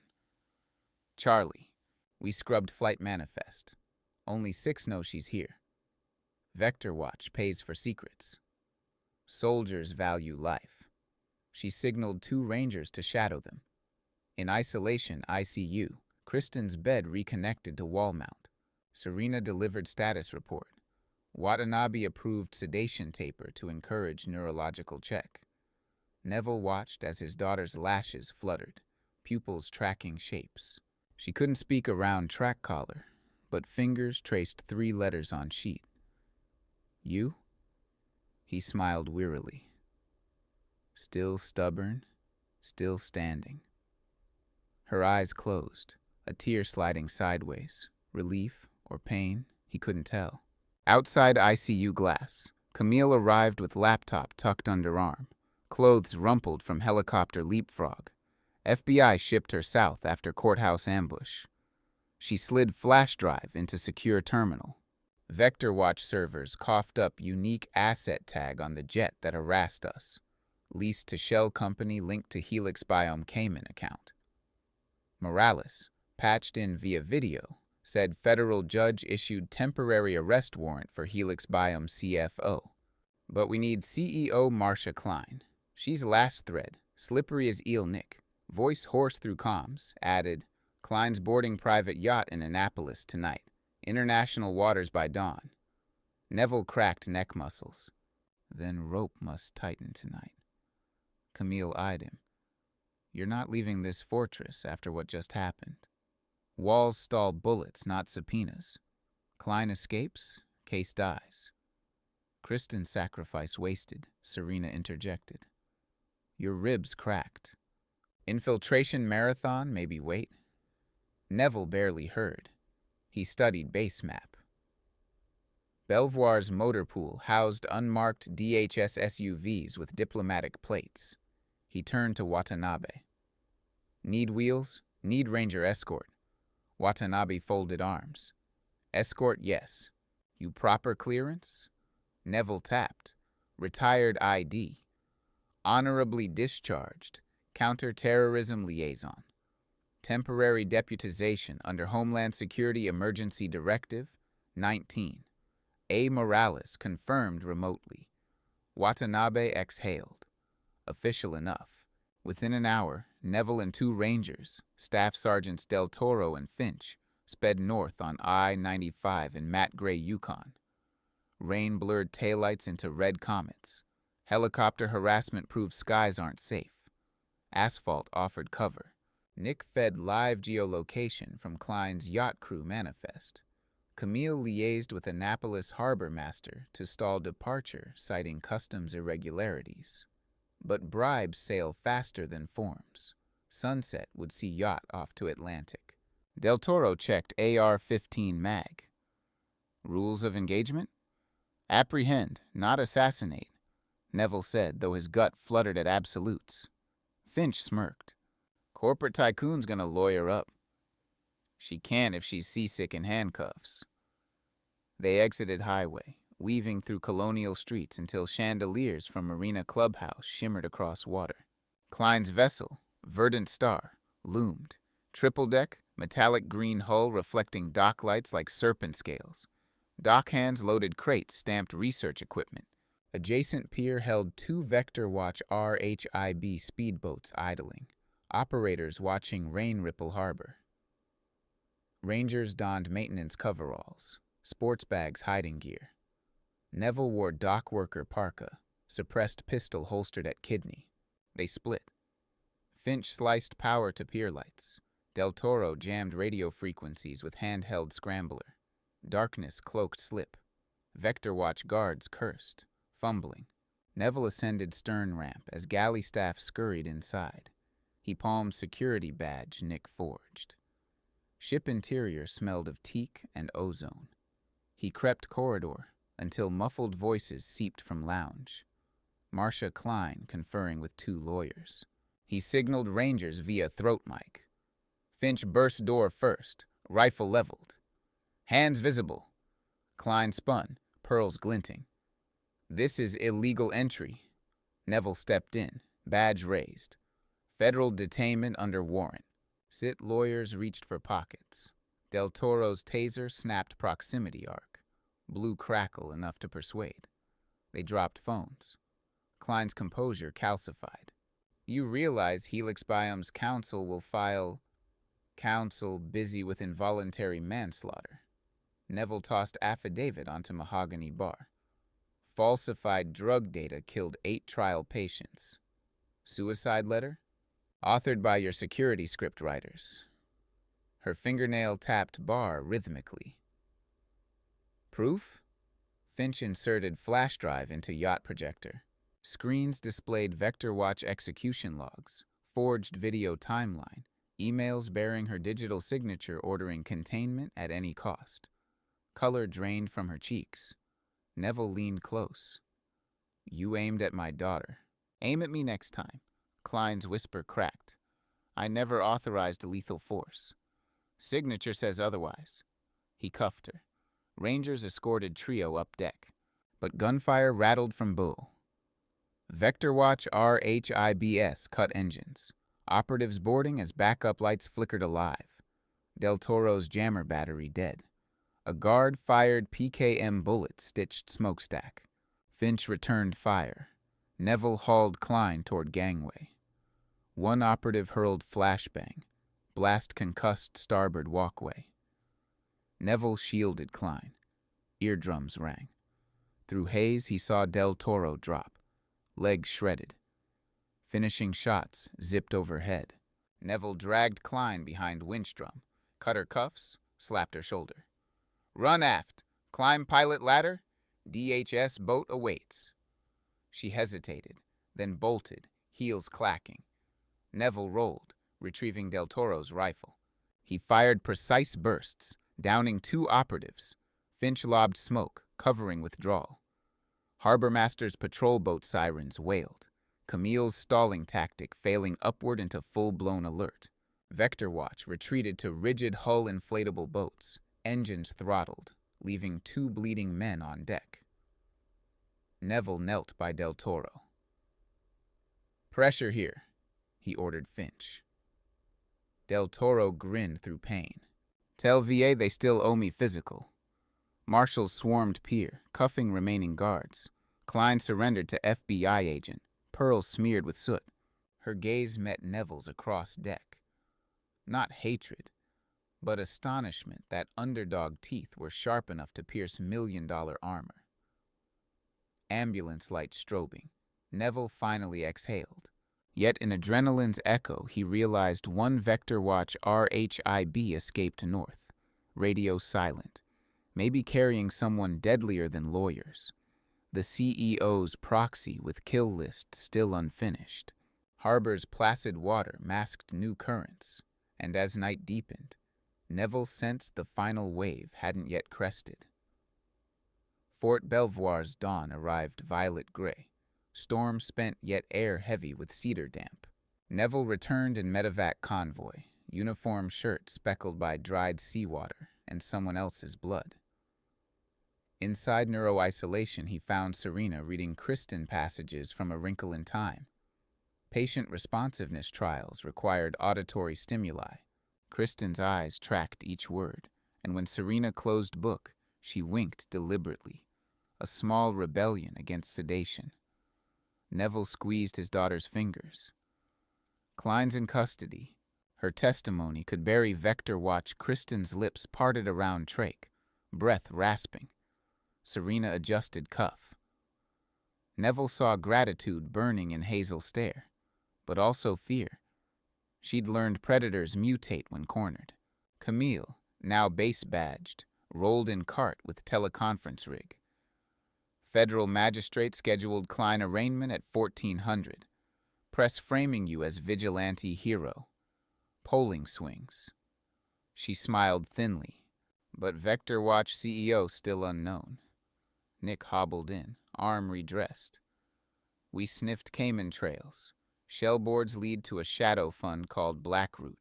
Directors anonymous, except one alias magnate Z. Neville tilted his head. Meaning? Z stands for Zachary Holt, ex-DARPA cybernetics whiz who vanished 5 years ago after bribery scandal. He now crafts clandestine operations for the highest bidder Camille-connected laptop. Drone feed showed RHIB that escaped docking at a secluded Chesapeake warehouse belonging to Holt's front company. Nick clicked next slide. Thermal images reveal crate labeled X66 hard tissue injection, prototype C, Holt's forging second-gen drug, weaponized. Neville looked at Kristen, vision narrowing. If Helix Biome collapsed, Holt could still profit by selling derivative compound to militaries or gangs. Destroying evidence wouldn't suffice. They had to seize the prototype. Watanabe entered with test results. Good news. Brain swelling plateaued. We can extubate today? Serena grinned. Kristen blinked watery relief, but Watanabe added slower. Vocal cords fragile. Any stress could cause laryngeal tear. Neville kissed Kristen's forehead. Save the first words. Make them count. He turned to team. Holt moves product tonight. We strike warehouse before it leaves. Camille frowned. You're not government operative. Justice seldom waits for paperwork. Morales can authorize DHS raid. Nick's phone chimed. Text from Morales. Judge greenlit Vector Watch RICO action, but warehouse outside warrant jurisdiction. State property. Need state police lead. Neville slammed palm on rail. We'll go off books. Camille's eyes sharpened. One misstep and they paint you renegade, undermining due process. Neville gestured toward Kristen. The law bled for weeks while she bled alone. Tonight, we stopped the hemorrhage. Serena surprised them by speaking. You'll need anesthesia reversal if you want Kristen's lucid statement for prosecutors. I can manage extubation now. Neville hesitated. Risk high. Yet Kristen's testimony could accelerate grand jury. He nodded. Serena donned gloves, suctioned airway, deflated cuff, slid tube free. Kristen coughed, tears streaking. Serena fitted humidified mask. Kristen's voice emerged, broken glass on velvet. Dad, win? Almost. Neville swallowed. Need your words before next battle. She nodded, eyes fierce. Serena recorded as Kristen recounted last conscious memory. Christopher receiving encrypted message with Vector Watch insignia, boasting about new formula to make shareholders forget losses. She described him storing vials in garage freezer. Nick's brows lifted. Corroborates warehouse manifest. Kristen sagged, spent. Serena upped oxygen, scolding Neville with glare that said, "No more heroics in my ward." He mouthed promise, though both knew he'd probably break it. At dusk, Neville, suited in Kevlar borrowed from Rangers. Nick, still wounded, insisted on overwatch duty from Mobile Ops Van. Camille filed urgent injunction to freeze Holt's assets, but corporate attorneys jammed docket. Rangers Finch, arm sling replaced by lighter brace, and rookie Lopez join. Del Toro, undergoing surgery. They rolled toward warehouse in unmarked van trailing drones, Nick remote piloting. Along winding Bayside Road, Reed swayed under sodium lights like silent sentries. Van stopped half-mile out. Neville and Finch trekked through marsh, Lopez guarding perimeter. Warehouse corrugated shell reflected moonlight. Inside, forklift engines growled. Drone feed displayed Holt, gaunt, silver-haired, overseeing crates loaded into cargo truck. He held remote detonator, rigging to incinerate product if busted. Neville whispered, "Thermite charges on crates." He'd rather burn evidence. Finch aimed scope.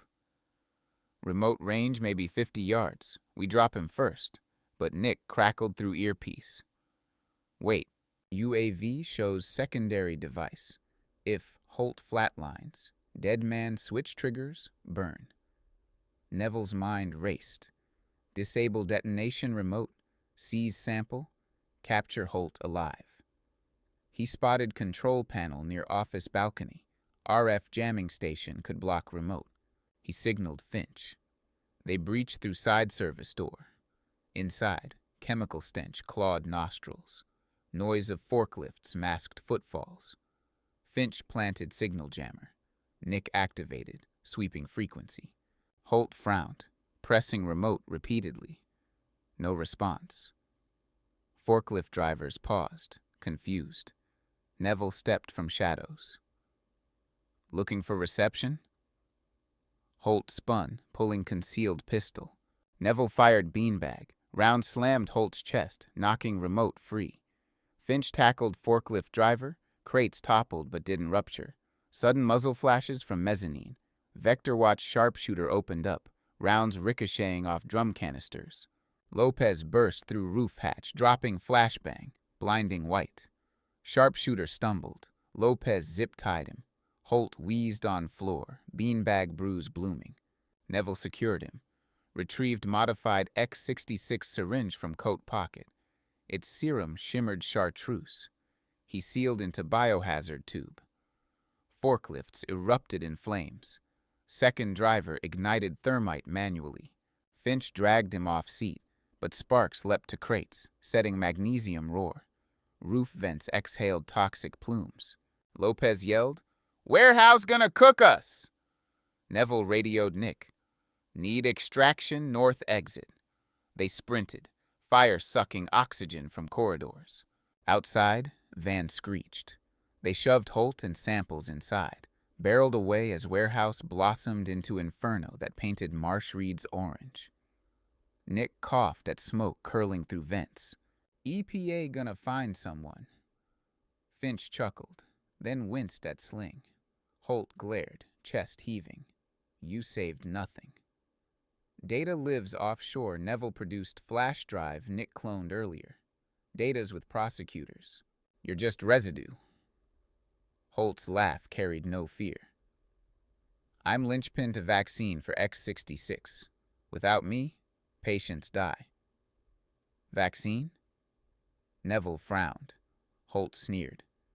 X66's adverse events escalate. Antidote worth billions. Helix Biome kept formula separate. Only I know synthesis. Nick stared. If that's true. Holt smirked. Negotiate my immunity or watch coma ward overflow. Lopez spat. He's bluffing. Neville eyed Holt's steady pulse, cold confidence. Bluff or not, gamble risked lives. The war had morphed again, from truth versus lies to cure versus plague. And as the burning warehouse reflected in the van's rear view, an apocalyptic sunrise behind them, Neville realized the last chapter would choose whether Kristen's wounded hope illuminated a future or burned out like so many corporate promises turned to ash. By the time they reached Fort Belvoir, dawn painted clouds sherbet pink, deceptively gentle backdrop to a van dripping soot and loaded with the devil's bargaining chip. Military police escorted them to underground SCIF, where FBI, CDC, and Army Medical Command assembled like uneasy orchestra. Holt sat shackled at steel table, pale glow of fluorescent tubes washing humanity from his features. CDC virologist Dr. Sanjay Rao inspected syringe sample. Spectrometry shows novel radiative isotope. No documented antidote in our registry. He looked at Holt. Formula. Holt smiled. Immunity in exchange for erasure of all charges and 20 million escrow. Camille barked laugh. After attempted murder? Dream Holt's eyes twinkled. Ask Camp Pendleton ICU. 2 trial Marines convulsing every 3 hours. Without my serum, they expire by week's end. Neville flinched. He'd trained at Pendleton. Rao confirmed neurology cases admitted yesterday. Morales whispered, he built the illness to sell the cure. Neville leaned across table. Give formula now. We argue leniency later. Holt tapped cuffs. Until signatures on immunity. Lips sealed. Camille whispered to Neville. Judge can't grant immunity prior to arraignment. At best, plea hearing in 48 hours. Patients don't have 48 hours. Tension thickened. Holt's grin widened, shark-sensing, flailing swimmers. Kristen's face flashed before Neville, vulnerable, tubing hissing. Would X66 complications strike her next? He rose, stepping behind Holt. You enjoy numbers. Try one more. He pressed on Holt's carotid artery, restricting blood flow. Holt's pulse escalated. Brain can last 6 minutes without oxygen. How many formulas can you dictate before synapses misfire? Camille hissed. Neville? But didn't pull him back. Rao's knuckles whitened, yet his eyes pleaded for data. Neville whispered into Holt's ear. Make no mistake. I will resuscitate you after every blackout until you forget difference between light and dark. Immunity won't matter when your mind is mulch. Holt choked. You won't. Vector Watch burned hospitals, shot at helicopters. My daughter breathes because I ignored that line between soldier and civilian. Neville tightened grip. Is your line thicker? Holt's bravado fractured, his face blanched. Release? I'll transfer file to CDC cloud. Needs my biometric key. Neville loosed pressure. Holt gasped, sweat beads sliding down temple. He nodded to laptop. FBI tech produced biometric scanner. Holt unlocked drive. Encrypted formula docs filled screen. Rao's team copied, verifying unique protein sequences. Rao looked up, awe and horror mingling. It's legit. We can synthesize antidote. Holt slumped, defeated. Camille exhaled. Plea discussions now moot. Your accessory to bioterror. Holt muttered, deal void? Coercion? Morales snapped cuffs tighter. Life sentences seldom void.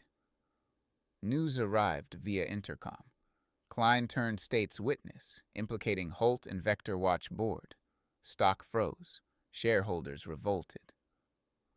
Neville left SCIF, exhaustion hollowing bones. He walked to neuro-isolation. Serena met him with smile bright as sterile halogens. She's asking for you. Inside, Kristen sat propped, oxygen cannula instead of tube, her voice faint but sheer. Dad, heard sirens all night. Just world waking up, he said, seating himself. She studied his soot-streaked cheeks. You saved them. Team effort.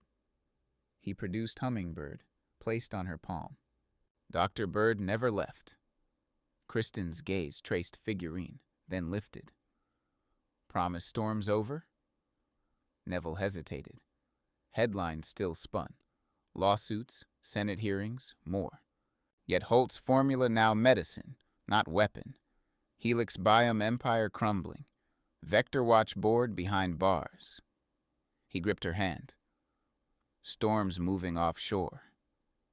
We'll still feel rain, but lightning spent. She closed eyes, tears escaping. Catharsis, not fear. Serena adjusted IV, whispering, rest now. Neville stepped into hallway where Camille leaned against wall, phone buzzing nonstop. She mouthed, grand jury indicted 17 executives. Media calling you Hummingbird Guardian. He chuckled tiredly. Catchy. Nick limped down corridor, tossing pack of Jamaican Blue Mountain coffee. Thought ICU coffee too bland. Neville caught it. Lifesaver. Watanabe joined, holding clipboard. Pentagon wants briefing on civilian contractors. You in? Tomorrow, Neville said. Today belongs to my daughter. They dispersed, leaving him alone outside room 12B. Through glass, he watched Kristen sleep, Hummingbird on chest glowing amber in lamplight. Beyond window, sunrise painted parade grounds gold, soldiers jogging cadence that echoed pride rather than peril. He closed eyes, allowing fatigue to claim him. Yet a final image flickered. Bridge girders above Potomac, where he'd chosen fight over flight. If he'd faltered, story different. Footsteps approached. Serena again, handing folded note delivered by base courier. Neville unfolded sheet. Thank you for pruning the garden. Some weeds always return. No signature, only silhouette of hummingbird pierced by arrow. He scanned horizon. No threat visible, but promise of peace never absolute. He slid note into pocket, returned to daughter, and pulled chair close. Outside, dawn breeze rustled cedars, whispering neither menace nor comfort. Just reminder that in any garden, vigilance is the price of bloom, and even a doctor bird must sleep with one eye on the clouds. An overcast hush lay on Fort Belvoir like a bedsheet hiding bruises. Neville woke after 2 hours' dreamless collapse on the ICU sofa, boots still laced, coffee gone cold. Outside the tall windows, parade ground grass glimmered emerald under mist, and somewhere in the distance recruits barked cadence that felt oddly merciful, proof that ordinary mornings could still unfold after nights of siege. Kristen slept, saturation steady, neural readings no longer a mountain range but a gentle hill. Serena had taped the hummingbird figurine to the corner of her monitor. Its ceramic wings cast a miniature eclipse across the screen, as though even shadows felt safer when anchored to flight. Camille entered on cat feet, eyes rimmed crimson from court marathons, but holding a folder thick enough to stun an ox. Grand jury convenes at 10. Klein's deposition plus Holt's biometrics equal 21 felony counts per defendant. We've got them. Neville rubbed salt from his lashes. Holt still bargaining? Lost his leverage once CDC synthesized first antidote batch at dawn. Now he's singing chorus lines. She lowered her voice. But the Bureau raided a Vector Watch safe apartment in Baltimore. Empty, wall map marked with your daughter's room number, and Fort Belvoir schematics. Someone's still in play. The words felt like a gust straight through the seams of his ribs. Blackroot's board? That arrow through hummingbird calling card shows up in internal Blackroot emails 9 months ago, she said. Signature of their red team director, codename Gardner. No face, no paper trail. Across the room, Kristen stirred, lids fluttering. Serena swept in with a smile. Let's try sips of water. She eased cup to Bruise's lips. Kristen swallowed, weak but victorious. Neville brushed her shoulder. You'll hear heavy boots today. Ignore them. The war's at the gate, not inside the room. Kristen gave half smile, rasped. Save some for me, then drifted back. Camille checked watch. I leave for D.C. in 15. Marshals will move Holt and Klein under armored convoy. You staying? Neville's gaze lingered on his daughter's rising chest. Until they roll. Serena touched his sleeve when Camille left. She'll nap a few hours. Go finish this. He hesitated, then nodded. Marine instincts trumped personal dread once more. In the corridor, he met Nick, sling exchanged for tight band wraps, laptop strapped like a defibrillator. Phone ping from unregistered cell inside traffic control tower, Nick whispered. Tower's on restricted grid. Traffic cams show electrician badge swiped 30 minutes ago. Could be Gardner staging one last cut. Neville's pulse spiked. If tower power dropped, med flight patterns would halt. Base backups could glitch. Worse, it overlooked ICU wing roof vents. A sniper with line of sight could finish what bullets in Baltimore hadn't started. They jogged past security checkpoints. MPs followed when Nick flashed cyber threat warrant. Climbing tower stairs, Neville smelled burnt insulation. Sabotage musk. Door at landing ajar. He signaled MP pair to flank. Inside, fluorescent lights flickered between life and seizure. A lone figure hunched over console, hooded jacket bearing base utility logo. He spun, raising suppressed pistol. Neville's sidearm barked twice. First round shattered pistol, second tore jacket sleeve. The man swore, darting behind radar racks. Neville advanced in crab walk, MPs covering.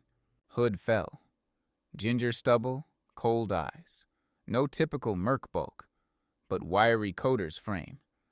The infamous anonymity of keyboard killers. Gardner, Neville said. Drop it. Gardner coughed laughter. Drop? I just planted seeds. He tapped a remote. Tower lights died. Backup bulbs flickered. Santa Fe-sized generator across base hiccuped. MP radio crackled with outage alerts. Gardner dove toward open hatch leading to external catwalk. Neville lunged, catching ankle. Both tumbled across metal grate, dizzying 40-foot drop beyond. Wind whipped coattails as Gardner kicked free, sprinting toward service ladder descending to maintenance shed. Neville followed, ribs howling. On gravel, he lost line of sight. Then a flash. Gardner igniting Molotov at fuel drum. Flames leapt, blocking pursuit. Neville grabbed CO2 extinguisher, smothered path, but Gardner was gone. Into forest perimeter. MPs raced after footprint trail. Dogs dispatched. Nick's voice on comm.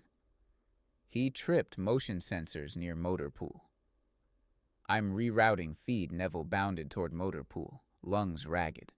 He found Gardner hot wiring armored Humvee, remote in hand. Neville fired warning shot. Bullet pinged hood. Gardner gunned engine straight at chain gate. Neville sidestepped, diving, shoulder meeting gravel. Humvee burst through, racing toward South Access Road, line to I-95. Choppers spun up but needed clearance. Neville commandeered dirt bike from maintenance cart, tore after fleeing Humvee across sod field. Rain started again, slicking mud. He crouched low, throttle screaming. Ahead, Gardner weaved, brandished pistol out window. Neville zigzagged as shots flared, tires biting slush. He remembered desert pursuit drills, close from blind flank, disable axle. He kicked bike into higher gear, veered left, then cut across Humvee's wake. At 10 meters, he drew Glock, aimed at rear tire, squeezed, rubber burst, vehicle fishtailed, skidded sideways into drainage ditch. Neville braked, leveled weapon. Gardner crawled from cab, blood at temple, still clutching remote. "One button ends her line," he croaked. "You fried your tower switch," Neville replied. "No link." Gardner smirked, thumb hovering. "Satellite fallback." Neville's heart pounded. He fired. Bullet clipped remote. Sparks leapt, circuitry dying. Gardner's shoulders sagged. He lunged with knife. Neville parried, locking wrist, twisting until bone cracked. Gardner screamed as MPs swarmed, cuffing him. Storm clouds split, letting in a single spear of sunlight that hit broken remote like a stage spotlight before the sky swallowed it again. The war on the gate had lasted 13 minutes, long enough for ICU monitors to blink but never flatline. And as MPs dragged Gardner away, Neville realized the hook he'd just dangled for fate. Every line of safety had survived by a hair, but hairline fractures can grow. 1 hour later, in Fort Belvoir's secure briefing theater, Gardner sat shackled, flanked by 2 Naval Criminal Investigative Service agents. Morales had arrived by helicopter, still wearing the same windbreaker streaked with Annapolis seawater. Camille dialed in from the courthouse, her image flickering on the projection wall. Nick ran forensics at rear console. Neville faced Gardner across tables scuffed by decades of clandestine confessions. "Who else holds dead man relays?" Gardner sniffed, blood dried under nose. "Relays embedded in every cloud mirror. Blackroot's bloom outlasts roots." Morales slammed folder. Photos of the burned warehouse, Holt's signed confession, Klein's statement naming Blackroot financiers. "Garden's compost, pal. Your sprout alone on concrete?" Gardner's gaze flicked to projector where Camille summarized grand jury indictments. 25 counts of attempted murder, corporate sabotage, conspiracy. Live news crawls along bottom scrolled. Helix Biom CEO cooperates, drug trial scandal unveiled. Gardner exhaled shaky. "If I decrypt servers, do I get plea?" Morales cold smiled. "Plea after you prune every last root." Over the next 2 hours, he typed strings, disabling remote kill commands across cloud nodes. Nick verified hash keys, declared kill switch dormant. CDC flagged final threat neutralized. Neville excused himself, fatigue clawing behind eyes. He cut through courtyard where recruits drilled under lifting mist. The cadence murmured a rhythm older than corporations, older than regret. With each beat, he felt pieces of rage drain from knuckles. In neuro-isolation, Kristen sat awake, pillows propping her. Serena removed oxygen cannula, speech still soft. "You smell like gasoline," she said. Gardner tried torches, but garden flooded, he quipped.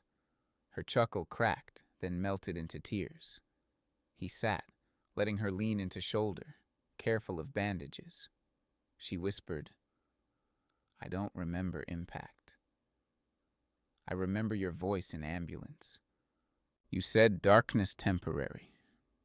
True then, true now. But when darkness ends, what fills space?" Neville looked at Hummingbird.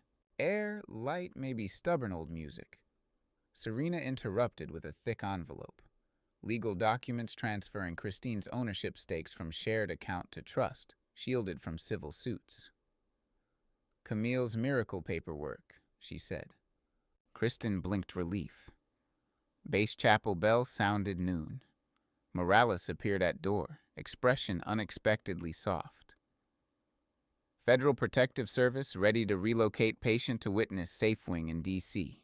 But judge postponed because Surgeon General's team will commend her for unmasking trial scandal. She smiled at Kristen. Hero title fits. Kristen frowned. I'm not hero. I just survived. Sometimes survival is revolution, Morales answered. Camille arrived minutes later, escorted by marshals. Teeth chattered. Not fear. Adrenaline crash. She placed bundle of court transcripts at bedside. Klein folded further, linking Blackroot donors from Silicon Valley to Moscow. FBI joint task will hunt finances for years. Neville caught Camille's weary gaze. So we're done? Corporate beast headless. Body still twitches, but yes, warfront closing. Nick entered last, brandishing iPad playing national news. Reporter said FDA suspended Helix Biome operations. CDC distributing antidote to trial volunteers. Share price free fall triggered congressional hearings. Public outraged, Nick said. First time outrage seems useful. Kristen squeezed Neville's fingers. We can go home? The word home felt foreign, like a street abandoned then rediscovered. Neville pictured her Atlanta townhouse, crime scene now sanitized, bruised walls awaiting fresh paint. First rehab, then Caribbean breeze, he promised. Serena cleared throat. We can authorize medical transfer to Jamaican convalescent clinic in 8 weeks. Warm climate aids neuro recovery. Kristen's lips curved. Island breeze. Neville nodded, tears embarrassing but unstoppable. The room breathed easier, as if HVAC dialed to hope. Yet fresh hope sprouted a hook for mind still on guard. A nurse wheeled in sealed cooler stamped CDC. First batch of antidote for flight to San Diego, she explained. Pendleton Marine stabilized yet, but extra dose safer. The cooler's glow of importance reminded everyone the line between disaster and recovery remained fraction thin. Kristen rested gaze on cooler, then her father. Promise you'll rest too. After coffee, he teased, though wrists trembled from caffeine overdose. The day seemed to sigh into afternoon, but Neville felt tug, a subtle dread like pressure drop before hurricane. As he kissed Kristen's hairline and stepped into corridor, phone vibrated. Unknown number, text only. Not all seeds sprout in sunlight. No arrowed hummingbird, no logo, just 5 words. He forwarded to Morales and Nick, pocketed phone. He told himself threats sometimes linger like echoes after church bells. They fade eventually. Yet he kept scanning faces, corners, perch points out windows. The war might close, but gardens always threaten regrowth. That simple truth carried its own hook, one that refused to loosen claws around his weary attention. Spring thaw arrived 6 weeks later, ushering Fort Belvoir's cherry trees into cotton candy bloom. Neville pushed Kristen's wheelchair along waterfront path, dogwoods firing white stars in every direction. Her gait training sessions now lasted 10 minutes before tremor. Each step felt like a verdict overturned. She wore oversized sunglasses, not hiding bruises anymore, but guarding new graft tissue near temple. A small ceremony convened at pier. Navy brass, CDC white coats, a handful of Marines from Pendleton flown in for reunion. Among them, Sergeant Reyes, cheeks sunken yet eyes fierce, approached Kristen with handshake he turned into gentle fist tap. Alive 'cause you fought, he said. CDC's Dr. Rao presented hummingbird-shaped glass award to Kristen Campbell for courage that seeded cure. Cameras clicked. Birdsong wove the shutter pops into weird applause. Neville stood at margin, pride hot enough to steam river vapors. Camille attended via live stream from Capitol Hearing Room, where senators grilled biotech executives like chefs tenderizing meat. She flashed thumbs up on tablet screen. Class action settlement nearing billion, she mouthed. Kristen exhaled. Hospital bills wouldn't drown survivors. Nick, leaning on Kane, spoke quietly to Neville. Blackroot finances unraveling. Gardner traded server keys for lesser sentence. Board names exposed. He paused. One name missing. Overseas investor alias Emerald Song. Real identity still hiding, Neville's jaw set. Let sleeping snakes? Or machete hunt? Nick shrugged. Feds will chase. But Emerald Song's pattern smaller after Vector collapse. They fell silent as brass band struck anthem. Neville's heartbeat synced to drumline. Slow. Sturdy. Ceremony closed with symbolic release of hummingbirds from local rescue group. Bright wings pierced air, arrowing toward treetops like sparks seeking tinder. Kristen's eyes shimmered watching them vanish. After crowd dispersed, Serena wheeled cooler of lemonades over picnic blanket. Winter's hardness seemed to recede. Laughter sounded normal again. Neville let himself sit cross-legged, back against tree trunk. Kristen sipped, said, "Every day feels stolen and brand new, like rerouted postmark." He grinned. Permanent forwarding address. Here, alive. Afternoon bled to tangerine dusk. Neville excused himself, retrieving shortwave radio from truck. Gift from Pendleton Marines.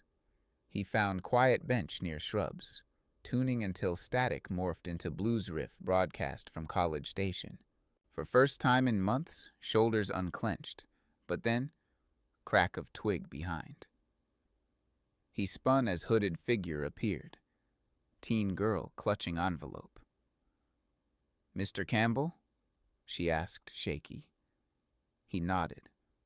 She extended envelope, vanished into blooming shadows. Inside, a single Polaroid of Jamaican cottage roofed with palm thatch, porch swing swaying empty. On back, handwritten, "Dr. Bird never truly rests." Emerald Song. A coordinate string beneath pointed to secluded hillside in Clarendon Parish. Neville frowned, mixture of wonder and alarm. Emerald Song sending invitation? Threat? He photographed coordinates, forwarded to Nick and Morales. Returning to picnic, he tucked envelope in jacket. Kristen noticed tension shift. Bad news? Cryptic postcard. Might be nothing, Serena interrupted. Bus returning toward soon. As they loaded wheelchair, dusk breezes teased cherry petals into swirling eddies, miniature snowstorm of pink. Kristen reached arm out, petals catching on sleeve like confetti from some cosmic ticker tape parade. She smiled. "Let's chase spring all the way to Kingston someday." Neville swallowed. Postcard coordinates pulsed in mind. Someday. Soon. Night deepened, and though the sky glittered unthreatened, Neville felt garden soil stir underfoot, rich, loamy, always ready to cradle both seeds and bones. The hook again. Peace blossoms, but someone somewhere counts petals like seconds, deciding when to pluck. Weeks later, turquoise horizon swallowed the chartered seaplane, turquoise echoing again in Jamaican waters curling onto white sand.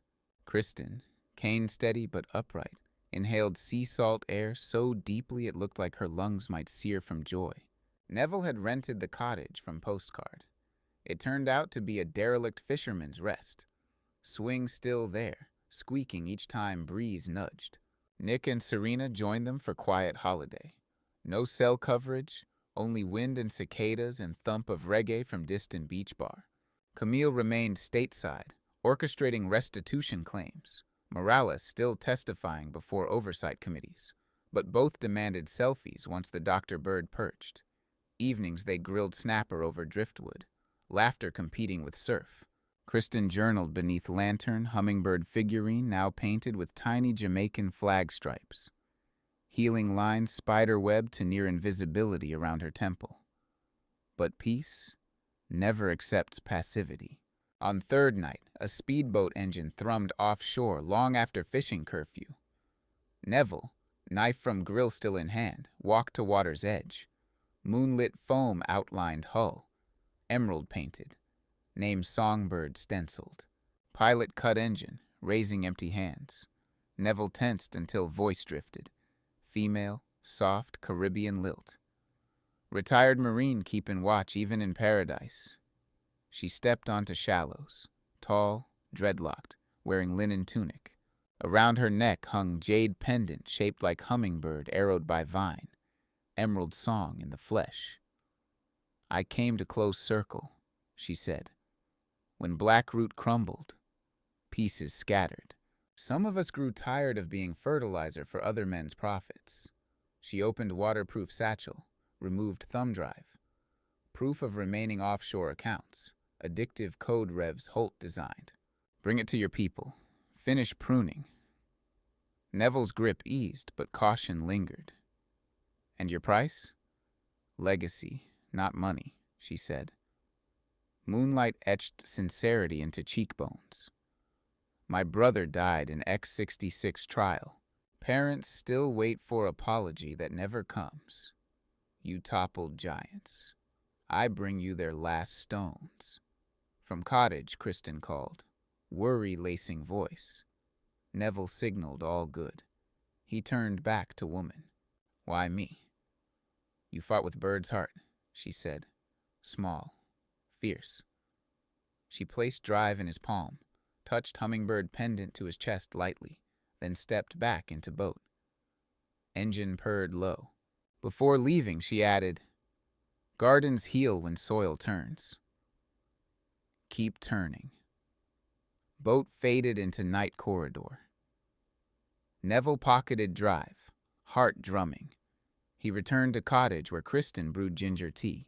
After hearing tale, she traced pendant imprint on his shirt. You'll keep fighting, he shrugged. Fight smaller battles. Maybe lobby for stricter trial ethics. Fists down, words up. She smiled. Still darkness, but we adjust eyes. Later that night, storm gathered. Warm rain tapping corrugated roof like soft applause. Neville swung side by side with Kristen on porch swing, inhaling petrichor. Lantern threw gold halos on wooden rail. He whispered, Remember when you were 6? Tide knocked your sandcastle, you cried world ending? You rebuilt higher ground. Kristen rested head on his shoulder. You taught me that. Rain thickened, yet they didn't move. Inside, Serena and Nick played dominoes, laughter punching holes in thunder. For first time in a year, Neville felt no hook tugging future, only present anchoring him to wood planks, to warm weight of his child's trust. Still, before turning in, he buried thumb drive inside waterproof jar beneath hibiscus bush, marking spot with smooth stone. Lessons carved by war insisted. Store seeds deep. Let them sprout only under chosen sun. Epilogue. Back in Washington 6 months later, Senate unanimously passed the Campbell Act, sweeping reform on human trials, whistleblower protections etched in statute. House gallery erupted. Camille flashed victory sign at Neville, and Kristen seated beside Dr. Rao. Reporters chased them into marble hallway. One asked Kristen what message she'd offer others trapped in abusive silence. She thought, then touched hummingbird pendant at her throat. Tiny wings create big storms, she said, voice now clear as steel pan cord. Trust their beat. Flashbulbs flared, white petals of a new spring. Neville watched them saturate the corridor, briefly blinding everyone, but he could still see the hummingbird, bright against her skin. Flight matured from ceramic emblem into living creed, and somewhere out of sight, gardens of deceit lay raised, soil letting the first honest shoots breathe. For now, that was enough.